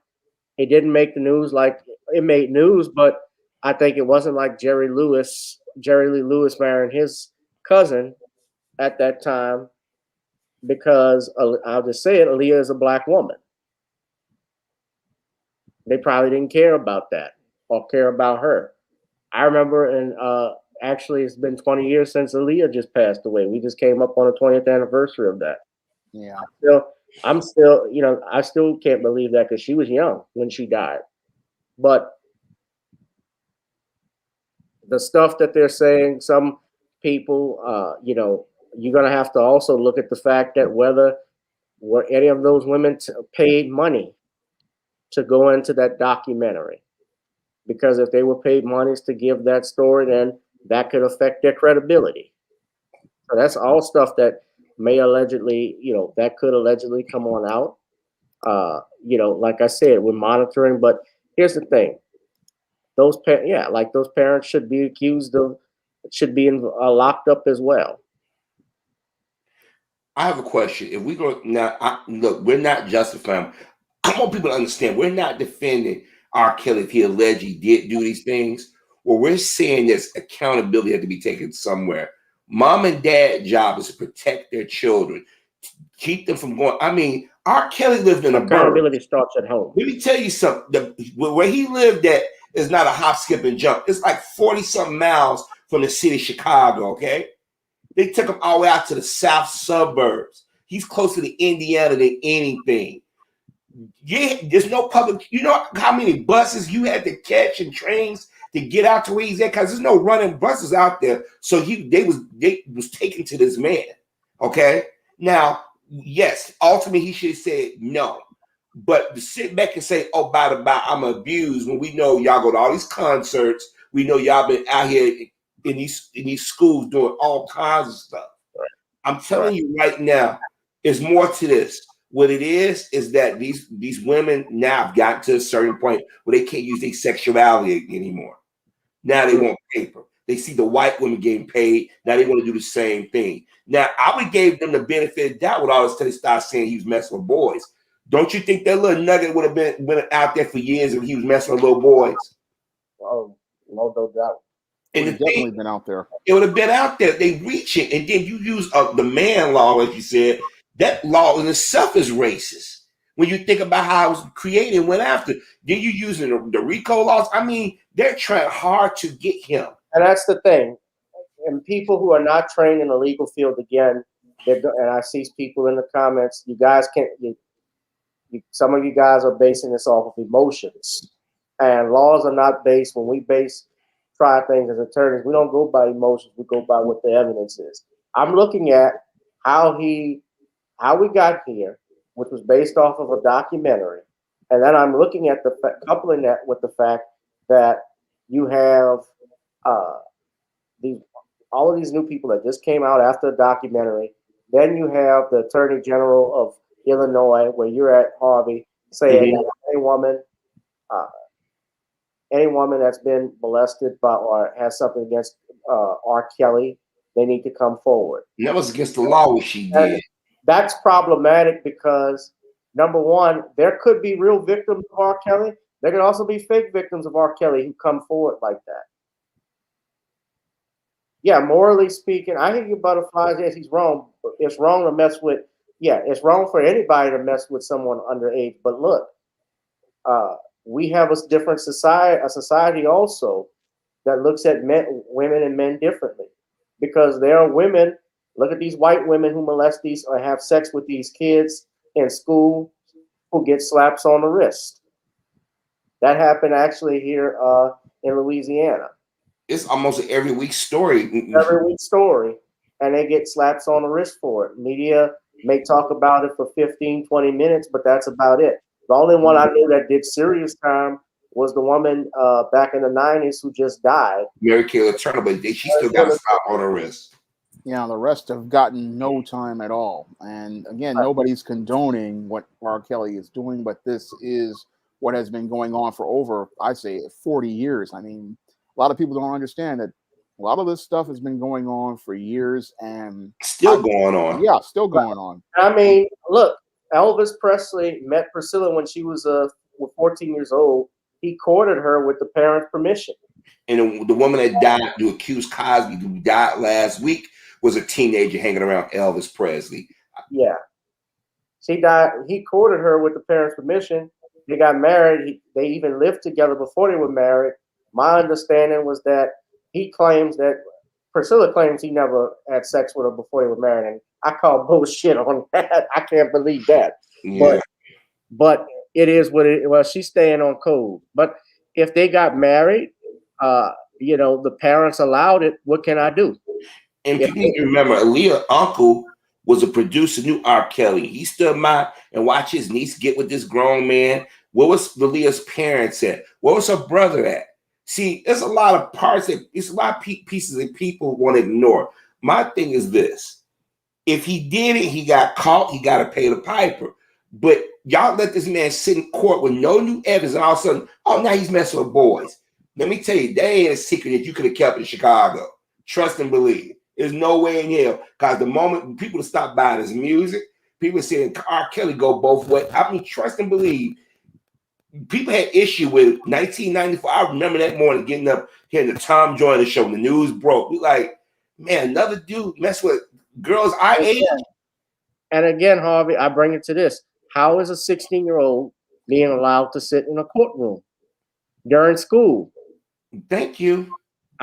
Y'all got to answer. This witness who testified. I'm not saying that she's lying. I don't know that information, but from what she's telling me, I have issues with that story of her being allowed in a courthouse at 16 years old on a child pornography case. And you gotta question that, regardless of how you feel about R. Kelly. Yeah, of course, molestation and rape. That I know women who've been raped. I know boys who've been assaulted. One of the things we don't actually, in all honesty, there are a lot more men who get assaulted than women. You know why? Look at the prison population. That stuff that goes on. There's a lot we don't talk about, and we don't look at it that way. But that stuff does go on. When they talk about don't drop the soap and all this stuff, it's made as a joke. Remember when they had the booty bandit? So, and Computer Robots even said that Aaliyah's mother was defending R. Kelly when the allegations were going on. Yep, and people forget about that. And I'm sorry, Gavin. Go ahead. I can't. So you're saying he's a predator and pedophile, and that may be, but the people who have the ability to stop it, the minute it happens, or the minute they know, they don't do nothing. The girl didn't even testify who was in the video, the alleged girl. She would not come to court. And she defended R. Kelly, said, that's not me. And look who took her to that. Spark, I think it was a cousin or auntie. She took her to him. People need to understand Sparkle won the music country, and then all of a sudden Sparkle took on her career. He had no control over her record sales. See, people need to understand that. And also this, nobody is saying that these girls are not victims if they truly are, but that documentary was a hit piece. Right, exactly. It was a hit piece. And he can't get a fair trial now because his guilt has been determined by the public. And the thing is, butterflies, baby, listen to me. What you're saying, his guilt has already been determined. How are we going to get a fair trial? Because the Constitution says, regardless if you're accused of something, you're entitled to a fair trial. How can I do that with a documentary that's come out with people all saying he's guilty and talking about this? And there's, virtually no evidence unless there's something that has to be discovered. Somebody supposedly had VHS tapes that they found out in Pennsylvania, if I'm not mistaken, of R. Kelly doing stuff, and I don't think that went anywhere. What I am saying, everyone, yes, Cheryl, you're correct. R. Kelly was abused as a child. So hurt people. That does happen. I know people. I won't name names and I won't tell any stories, but there's people close to me that I know that have been like that. That something like that has happened to them, but I won't name anything because they have to talk about that later. That's their story. But I know this. If I have, and Dream Hampton wanted Dave Chappelle in a documentary. He was like, for what? What did Dave Chappelle have to do with the R. Kelly documentary? What did John Legend have to do with it? Well, John Legend, it was a reason for him because John Legend did the same thing to Michael Jackson. He was around R. Kelly, he was around Michael Jackson, and then when it benefited him, he turned on him. Because the Dave Chappelle thing, all Dave Chappelle did was tell a P joke.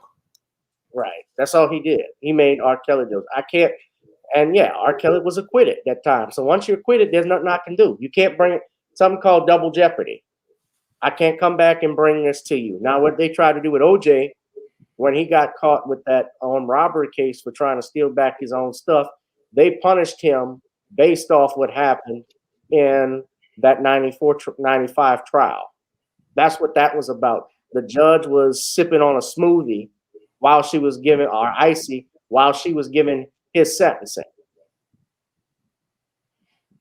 A black mama, you're right. He's not a pedophile. Look, let me say this right now, and people gonna disagree with me. This is why I honestly think that we need to have sex ed in our schools so we can avoid these situations, so young girls and boys can understand what's going on in the world. Because I remember, and Shawn might remember this. Remember those after school specials or very special episodes of Different Strokes and stuff? Back in the 80s, we knew it was inappropriate to be around adults. So I find it hard to believe by the 1990s, everybody was so damn naive not to know, hey, you don't go off with no man, famous or not. Look, let me tell you something. We all have fantasies about the teacher. Will we really act on it? Maybe. As adults, we probably said we would, but we knew it was inappropriate. Don't tell me these young girls or girls that was close enough in age to know better. See, we want to treat children as they innocent. Yeah, they say their minds on the finish up to 25, but a lot of kids, they plot. We, like Shawn said, we sat in lunchrooms in class and we heard these girls plot and brag about the dudes they were sleeping with or playing against each other. You had girls get pregnant and tell the dude, that's your baby. And then 3 years later, no, it's his baby. A lot of these females and males cause utter confusion in the community. There are actual victims out there that we need to help. But right now, with the stacking on with R. Kelly in New York and Chicago, and you had Kim Fox come out and say, if anybody had any connection with R. Kelly, let alone that should have been grounds to throw it out. That was dangerous because anybody can add on to anything. That's why I call it the Tiger Woods effect. From Tiger Woods to R. Kelly, Bill Cosby. It's they dump. And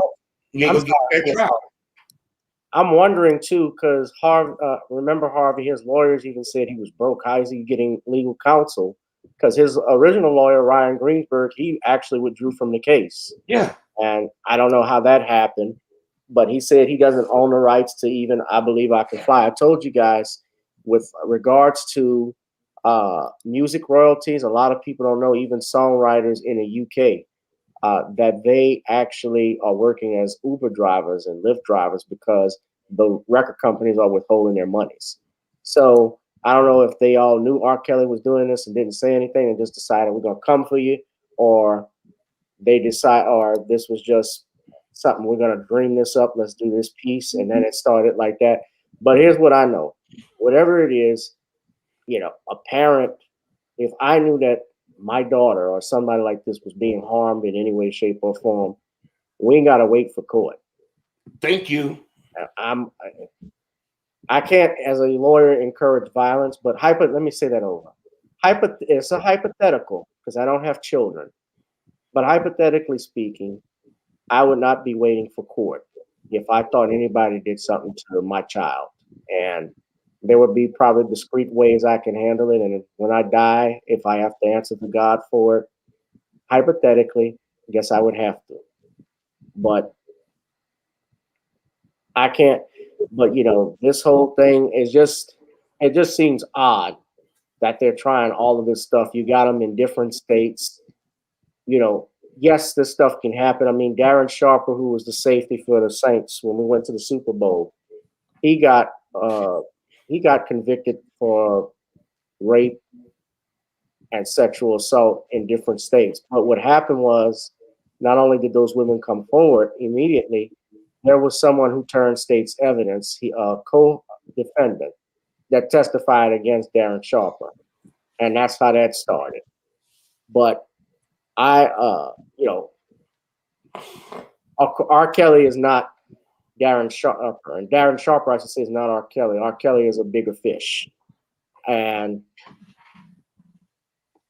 I'm just saying, again, this whole thing is just it's odd. I don't want to say it's a cash.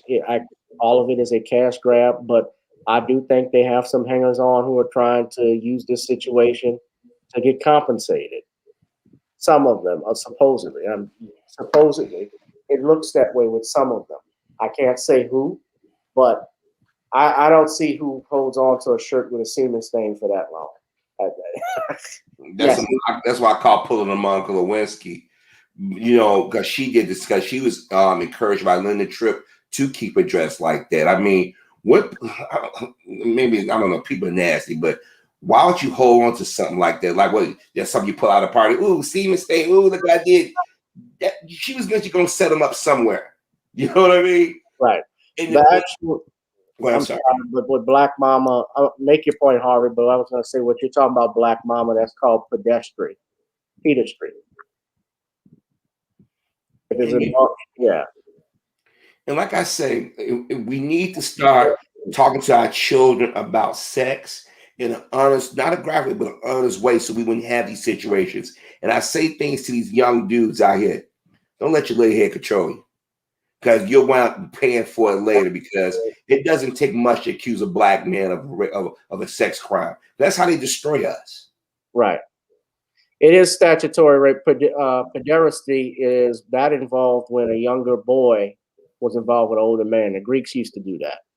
But yeah, statutory rape is when you have sex with someone under the age of consent. So if you're talking about a 16-year-old, and it depends on the laws of the state, because different states have different age of consent laws. You can be 18, or when you're 15 is when you're old enough to get married, although you still need your parents' permission. In some states, or 16 years old. And can I get you something else real quick, Gavin? Yeah, go ahead. Doug Hutchison and Courtney Stoughton. Doug, the white guy, he was in the 8 Mile with Michael Clark Duncan. He was one of the guards. He was 50 years old, married a 16-year-old white girl, right? Entertainment Tonight, Access Hollywood, The Insider, Extra, NBC, ABC, Fox, CNN. Nobody said nothing. R. Kelly and Aaliyah was what? 12 years in age difference. This dude was 50 years old, messing with a 16-year-old girl. And everybody seemed to make it like R. Kelly and other black guys out here are messing with young girls that are rapping rape and whatnot. But go look at Doug Hutchison, and he was 50, he's 60 years old now. This the same Courtney Stoughton that everybody's defending against John Legend wife, because this is around the time John Legend wife was criticizing her and everything. She was 16 years old. He's 50 years old. That's her. Yes, and I do not recall. If you put a picture of Doug Hutchison, you'll know who he is. He's an actor. See that right there? You've seen him on TV movies before. He was 50 years old. Let me say this again. If you guys are so worried about grown men sleeping with teenagers, he married a 16-year-old. That could have been his daughter or even his granddaughter. Jerry Seinfeld. Right. He passed on 8. Now all of a sudden, R. Kelly's the big bad. He was dating a 17-year-old when he was 38. Thank you. And look what Horatio Sands just came out. Him and Jimmy Fallon over at SNL was messing with, or had contact with a 15-year-old. So R. Kelly and Bill Cosby and Michael Jackson and Chris Brown, these are the big bads of the world. Come on. Yeah. I'm emotional about this because any one of us, me, you, or Shawn, somebody in our past can say, oh, you know what? Galvin, you did something to me when we was in 7th grade. Shawn, you did something to me as a freshman year. Harvey did something to me when we was in senior year. And how can we defend ourselves? If you're supposed to believe every female is a victim, and then you got Toronto Burkenham in documentary seeing black men do this, playing into a stereotype that we can't control our sexual urges. This is dangerous. And they have these hit piece documentaries. I mean, Rob Lowe and his boy raped a girl, had a threesome, 1989. He's still on TV. Nobody never brings that up. Bryan Singer, who directed X-Men films, when Fox told them that Hugh Jackman, Patrick, what's his name, Stewart, Ian McKellen, don't ask him anything about Bryan Singer, and they honored that. Mm-hmm. Well, he did the movie, and they had to take his name, but they still credit him for. Rhapsody, yeah, with the X-Men stuff. Even I know they got Brother Polite. That's his character. That's his name, Brother Polite. Oh yeah.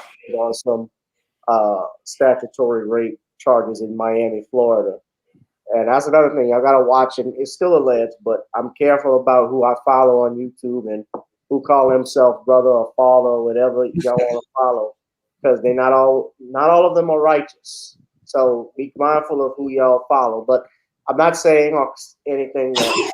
I don't know the facts of it other than what has been reported, but yeah, even Cardi B. I remember when she's admitted to drugging men, and Cardi B was praised. A movie was made about her. A movie in part that she had a cameo in, talked about how they drugged men and used men's credit cards to pay for their hotels, their rent, pay their car notes, pay for their babysitters, all types of stuff. They got nominated for Oscars for doing that stuff. Asia Argento, it came out that she had sex with an underage actor. Everybody pretend like that didn't exist. When Leah Donovan was on the Bash Cosby, R. Kelly bandwagon, it came out that the Harold Pernue daughter, I forget her name, Aurora Pernue, was raped by Judd Apatow and them friend. All of a sudden, they went silent. My thing is, if you're gonna go after sexual predators, be consistent. And we as black folk gotta stop playing to that emotional thing. Be more analytical. Okay, you watch a documentary. You should say, okay, why are we not just hearing about this now? Okay, where were the parents at? Where was the law enforcement at? Where was the media at? Where was all these people that usually there to check this? Then the people on R. Kelly payroll. Now all of a sudden you flipping because there's no money there. Like I said, I would believe he was all the things they said until they started saying, "Oh, he's messing with boys now." That's just too convenient. Yeah, I think the guy you talk about is Murray Miller, who Aurora Pernue accused, and Dunham and Judd Apatow defended him and said that, oh, now when you said that women lie, now when it get to black women, well, you know, women do lie. Really? Right. Harvey, you have any last thing you want to say on this? Or? Sorry? I meant Shawn. I'm sorry. I don't have anything else to add as related to everything. Harvey has really broken everything down. Very much. I'm monopolized. I'm sorry, Joe. That's okay, but it's better that you go out, you speak on it because you're an expert on it. Yeah, I just don't like to see people use things that have actually hurt people to gain advancement or money. Because, like I said, too many of our people, families have been destroyed, reputations have been destroyed behind this. And what it is, you're telling people that in order to get ahead, lie about something like this and be damned the consequences. Mm-hmm. Guys, I want you to buy Shawn's latest books, Revenge of the Cyber Goddess and John Hanks Taking Care of Business. I want you to go to his YouTube channel, Shawn James. Tomorrow, Shawn, you do a live stream every Friday at what, 9? So this one's going to be at 11 p.m. Eastern. Okay. And Harvey SuperBoy from Your World. Subscribe to his YouTube channel. Harvey, give everybody your Cash App. It's Cash App $HL 1974. Cash App $HL 1974. Cash App is $HL1974, HL1974. Let me go ahead and put that in the comment section so everybody can see. You guys, you all see the ticker at the bottom. You see where you can donate if you have not. I want to thank Computer Robots because he subscribed to my Patreon. Thank you, brother. You can donate to the channel through Cash App at Gavin Richard Esquire or PayPal or Google Pay at the email. You can also do, I also do Zelle. You can also contribute to the Super Chat.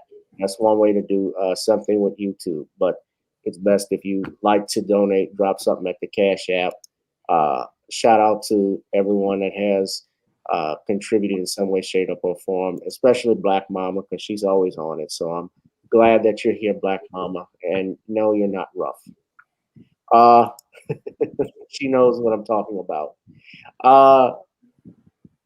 Yeah, and you know, you haven't heard from old Hannibal Buress lately, have you?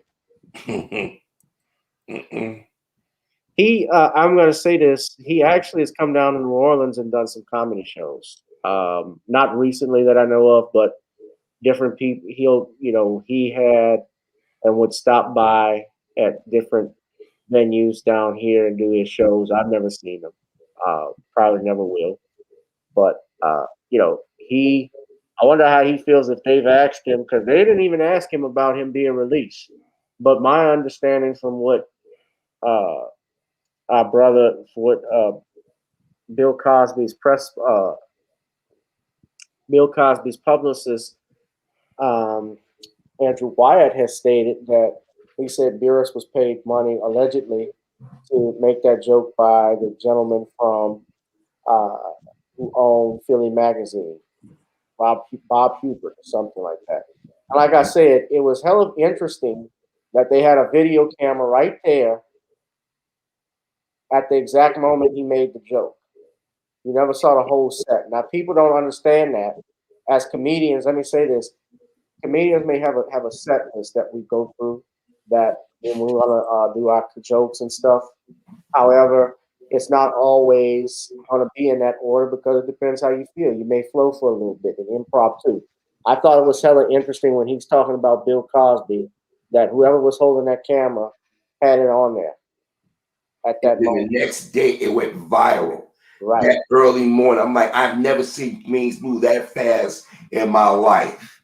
And then by the weekend, it was the leading story on every news network. And then the Hollywood award shows started throwing him under the bus, even before he had his day in court. It was a plan there. That's why now I think some people are finally listening to us and going back and doing their research. That's probably why the media has been silent the last 2 months on Bill Cosby. Yeah. And Hannibal, he's the comic now. Remember, he had Samsung commercial. He was in Spider-Man. He was doing voice work. Express commercials. He's got he's doing a new Spider-Man movie. I saw he's going to be in that. He's the coach. Oh, he's the coach again. Okay. Yeah. Well, but still, you don't hear them. They don't mention his by name. They say a comic. Remember for Hannibal Buress.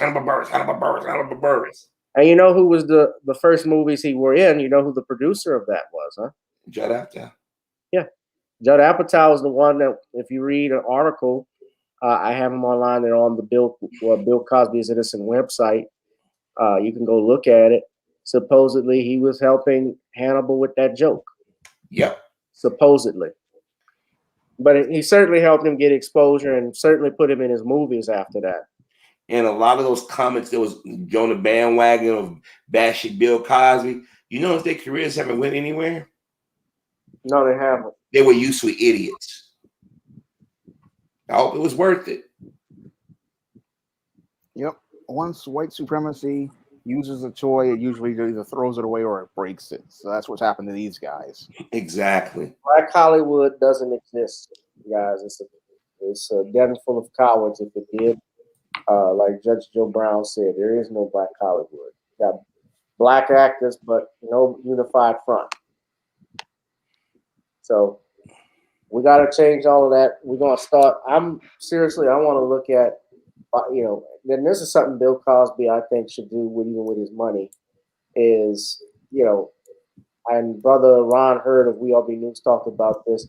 I wish Bill Cosby would have started like his own network and did what Bob Johnson couldn't do and finished that off, because that would have been even, I think, better, because instead of trying to buy just NBC, but because we need our own network. We need something fresh from the start, especially if you had your own news channel during this trial. You be the mouthpiece against the propaganda that CNN and Fox News and MSNBC was trying to spew.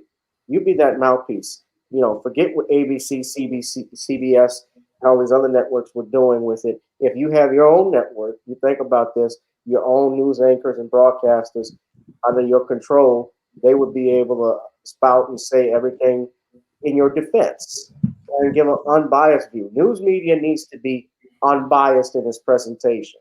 And sadly, we don't have that anymore. What we have are propagandists on both sides. Rosalind said, I can't stand Judd Apatow either.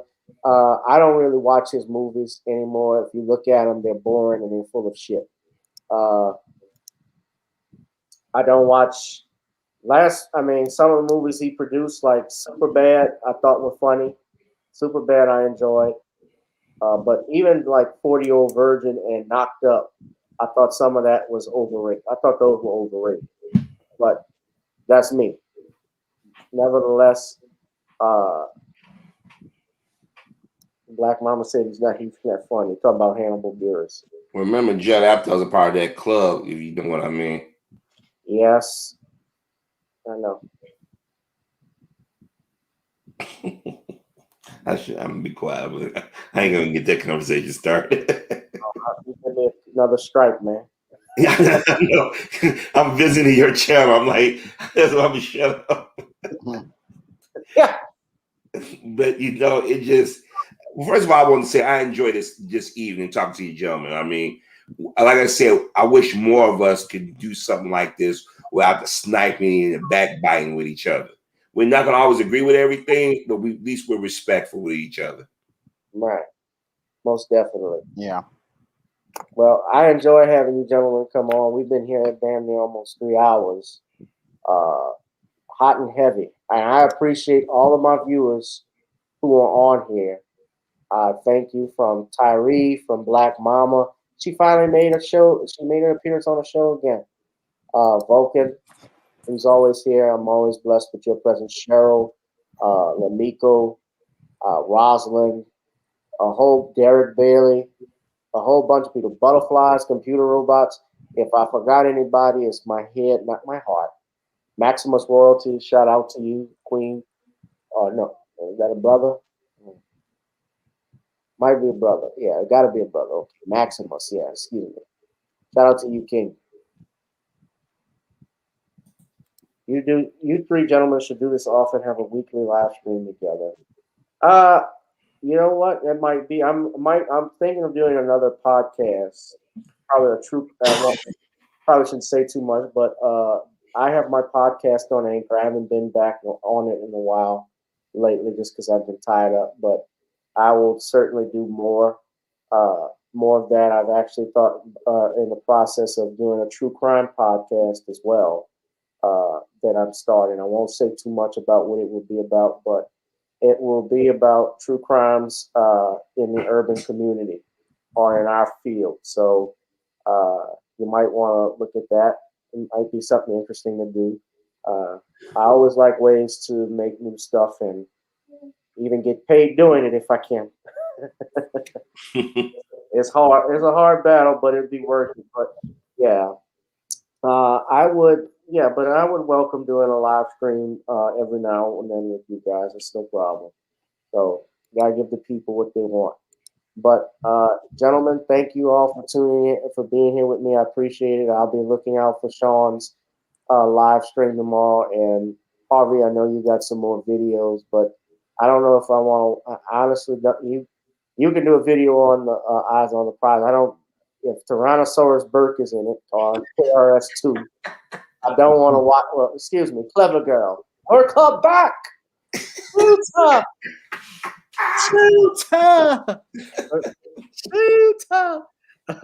If Tyrannosaurus, if she's back, if she's in that tells me all I need to know.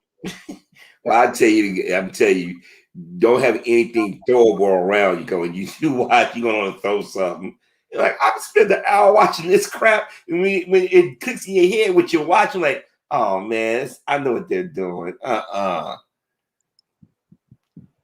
Maybe we need to do a documentary. Maybe we need to get all the black male YouTubers or those of us who got some common sense and sit around a round table or something, because I really do. They try to make us like we're the bad guys of the story. It's sad. Yeah. Most definitely. Man, I got Shawn to laugh more. Shawn was laughing more at my stuff. So I've made progress.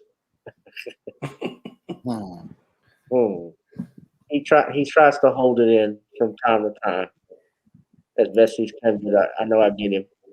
So anyway, guys, that's been it for me. Yeah, we'll come back. We're being hunted. It's all right. Retreat. Go ahead, run. Go now. Keep absolutely still. Hunts on movement.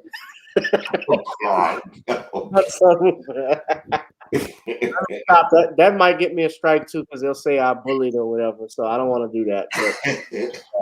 But no, it's about her behavior more than anything. But anyway, guys, that has been it for me. Thank you all for tuning into another edition of Gavin Richard Presents here on channel GBoo 2786, on Periscope Gavin Rich 2786, and on the backup channel Gavin Richard. If you are subscribed to that, please do so. Again, if you want to advertise with me, you can email me directly, gavin.grich1@gmail.com. If you'd like to subscribe to the Patreon, that is the link at the bottom. In the meantime, guys, of course, you can company Nani's Creole Blends, created by myself and my father with family-owned business. Try it on chicken, meat, or fish. Nani's goes great with every dish. And of course, you also can buy and download the single "Gotta Get On Up." Now, Harvey, Shawn, you guys please check out their channels. Buy some of Shawn's books, his latest book, John Haynes, The Man Who Has Nothing to Lose, as well as Eternal Night. He has a host of others. Revenge of the Cyber Goddess. John Haynes Taking Care of Business is the latest in the John Haynes series. So please support him. All right, guys. And I put Harvey's Cash App in the comments. Y'all put Harvey's Cash App up. Cash $HL1974. All right, gentlemen, thank you again. Hey, thank you for having me on. Thank you for having me on as well. And we're praying for you, Alan. Good luck, Nicole. You're in my prayers. Yes. In my prayers too. The Iceman is looking out for you, Nicole. Nick Nolte from 48 Hours. I want the goddamn Iceman. You guys have a good one. Sometimes it's slow. Come on, convict. I don't want to get in a bar fight.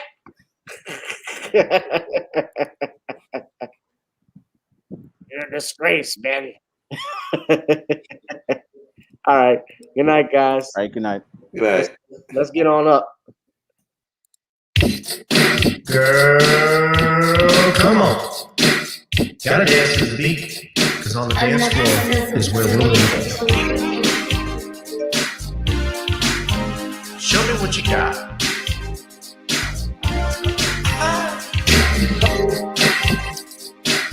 Gotta feel the groove. Feel the groove, get on the floor. Get on up. Right now the party's wasted. There's nothing much to do. But once the groove gets started, tell me, what do you have to lose? Just look into my eyes, girl, as we glide across the room. And what to my surprise now, the beat takes hold of you. Now if you're feeling like I'm feeling, so come on baby, let's start dealing. Time to get this party started. Ain't no time for the broken hearted. When the rhythm takes hold of you, There's only one thing left to do, cause the beat is really moving. Time to get your body moving. Gotta get on up and move your body. Cause when the beat is really grooving, start to feel your body moving. Gotta get on up and shake something. Feel the groove, get on the floor. Get on up. Tell the DJ play the whispers. Rock steady in the mood. Put on earth, wind, and fire. Tonight we're gonna groove. Show me how you do the four corners. Electric slide or two. Hit the bus stop, or do the bunny hop, baby. It's really up to you. Now if you're feeling like I'm feeling, so come on baby, let's start dealing. Time to get this party started. Ain't no time for the broken hearted. When the rhythm takes hold of you, there's only one thing left to do. Cause the beat is really grooving. Time to get your body moving. Gotta get on up and move your body. Cause when the beat is really grooving, start to feel your body moving. Gotta get on up and shake something. Feel the groove, get on the floor. Get on up. Now, 2020 hasn't been the best year of all times. We've been dealing with death, the pandemic, racism, bad policing, and all the bad rhymes. But like Uncle Snoop once said, if you breathe and you achieve. And so, if you're ready, I need you all to get on up. Are you ready? 1 and 2 and 3 and 4. Get your butt on the dance floor. 5 and 6 and 7, 8. This jam we appreciate. We're gonna slide and step on the beat. On the dance floor is where we'll be. Feel the groove, get on the floor. Get on up and move your body. Cause when the beat is really grooving, start to feel your body moving. Gotta get on up and shake something. Feel the groove, get on the floor. Get on up, baby. Yeah, gotta get on. Come on, baby, gotta get on. Baby. Feel the groove, get on the floor. Get on up. I just want to also say rest in peace, Sonny Chiba. Rest in peace, Sensei Chiba. He was the character from Sonny Chiba, of course, was the iconic Japanese actor from, you all may know him from Kill Bill, Hattori Hanzo, but he starred in a host of Shogun movies. So may he rest in peace as well. All right. Good night, everyone. Take it easy. Have a cool weekend. Straight from the Iceman, you son of a bitch. Sometimes it's slow, Reg. I want the damn Iceman.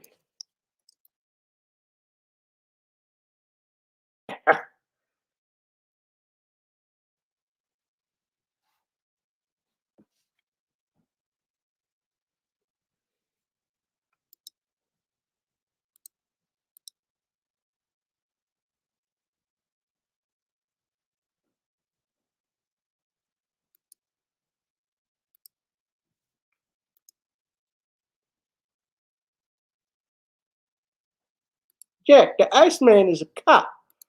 Oh, it's a coincidence. No way. It's been hours. Well, sometimes it's slow, Reg. You're a disgrace, Ben.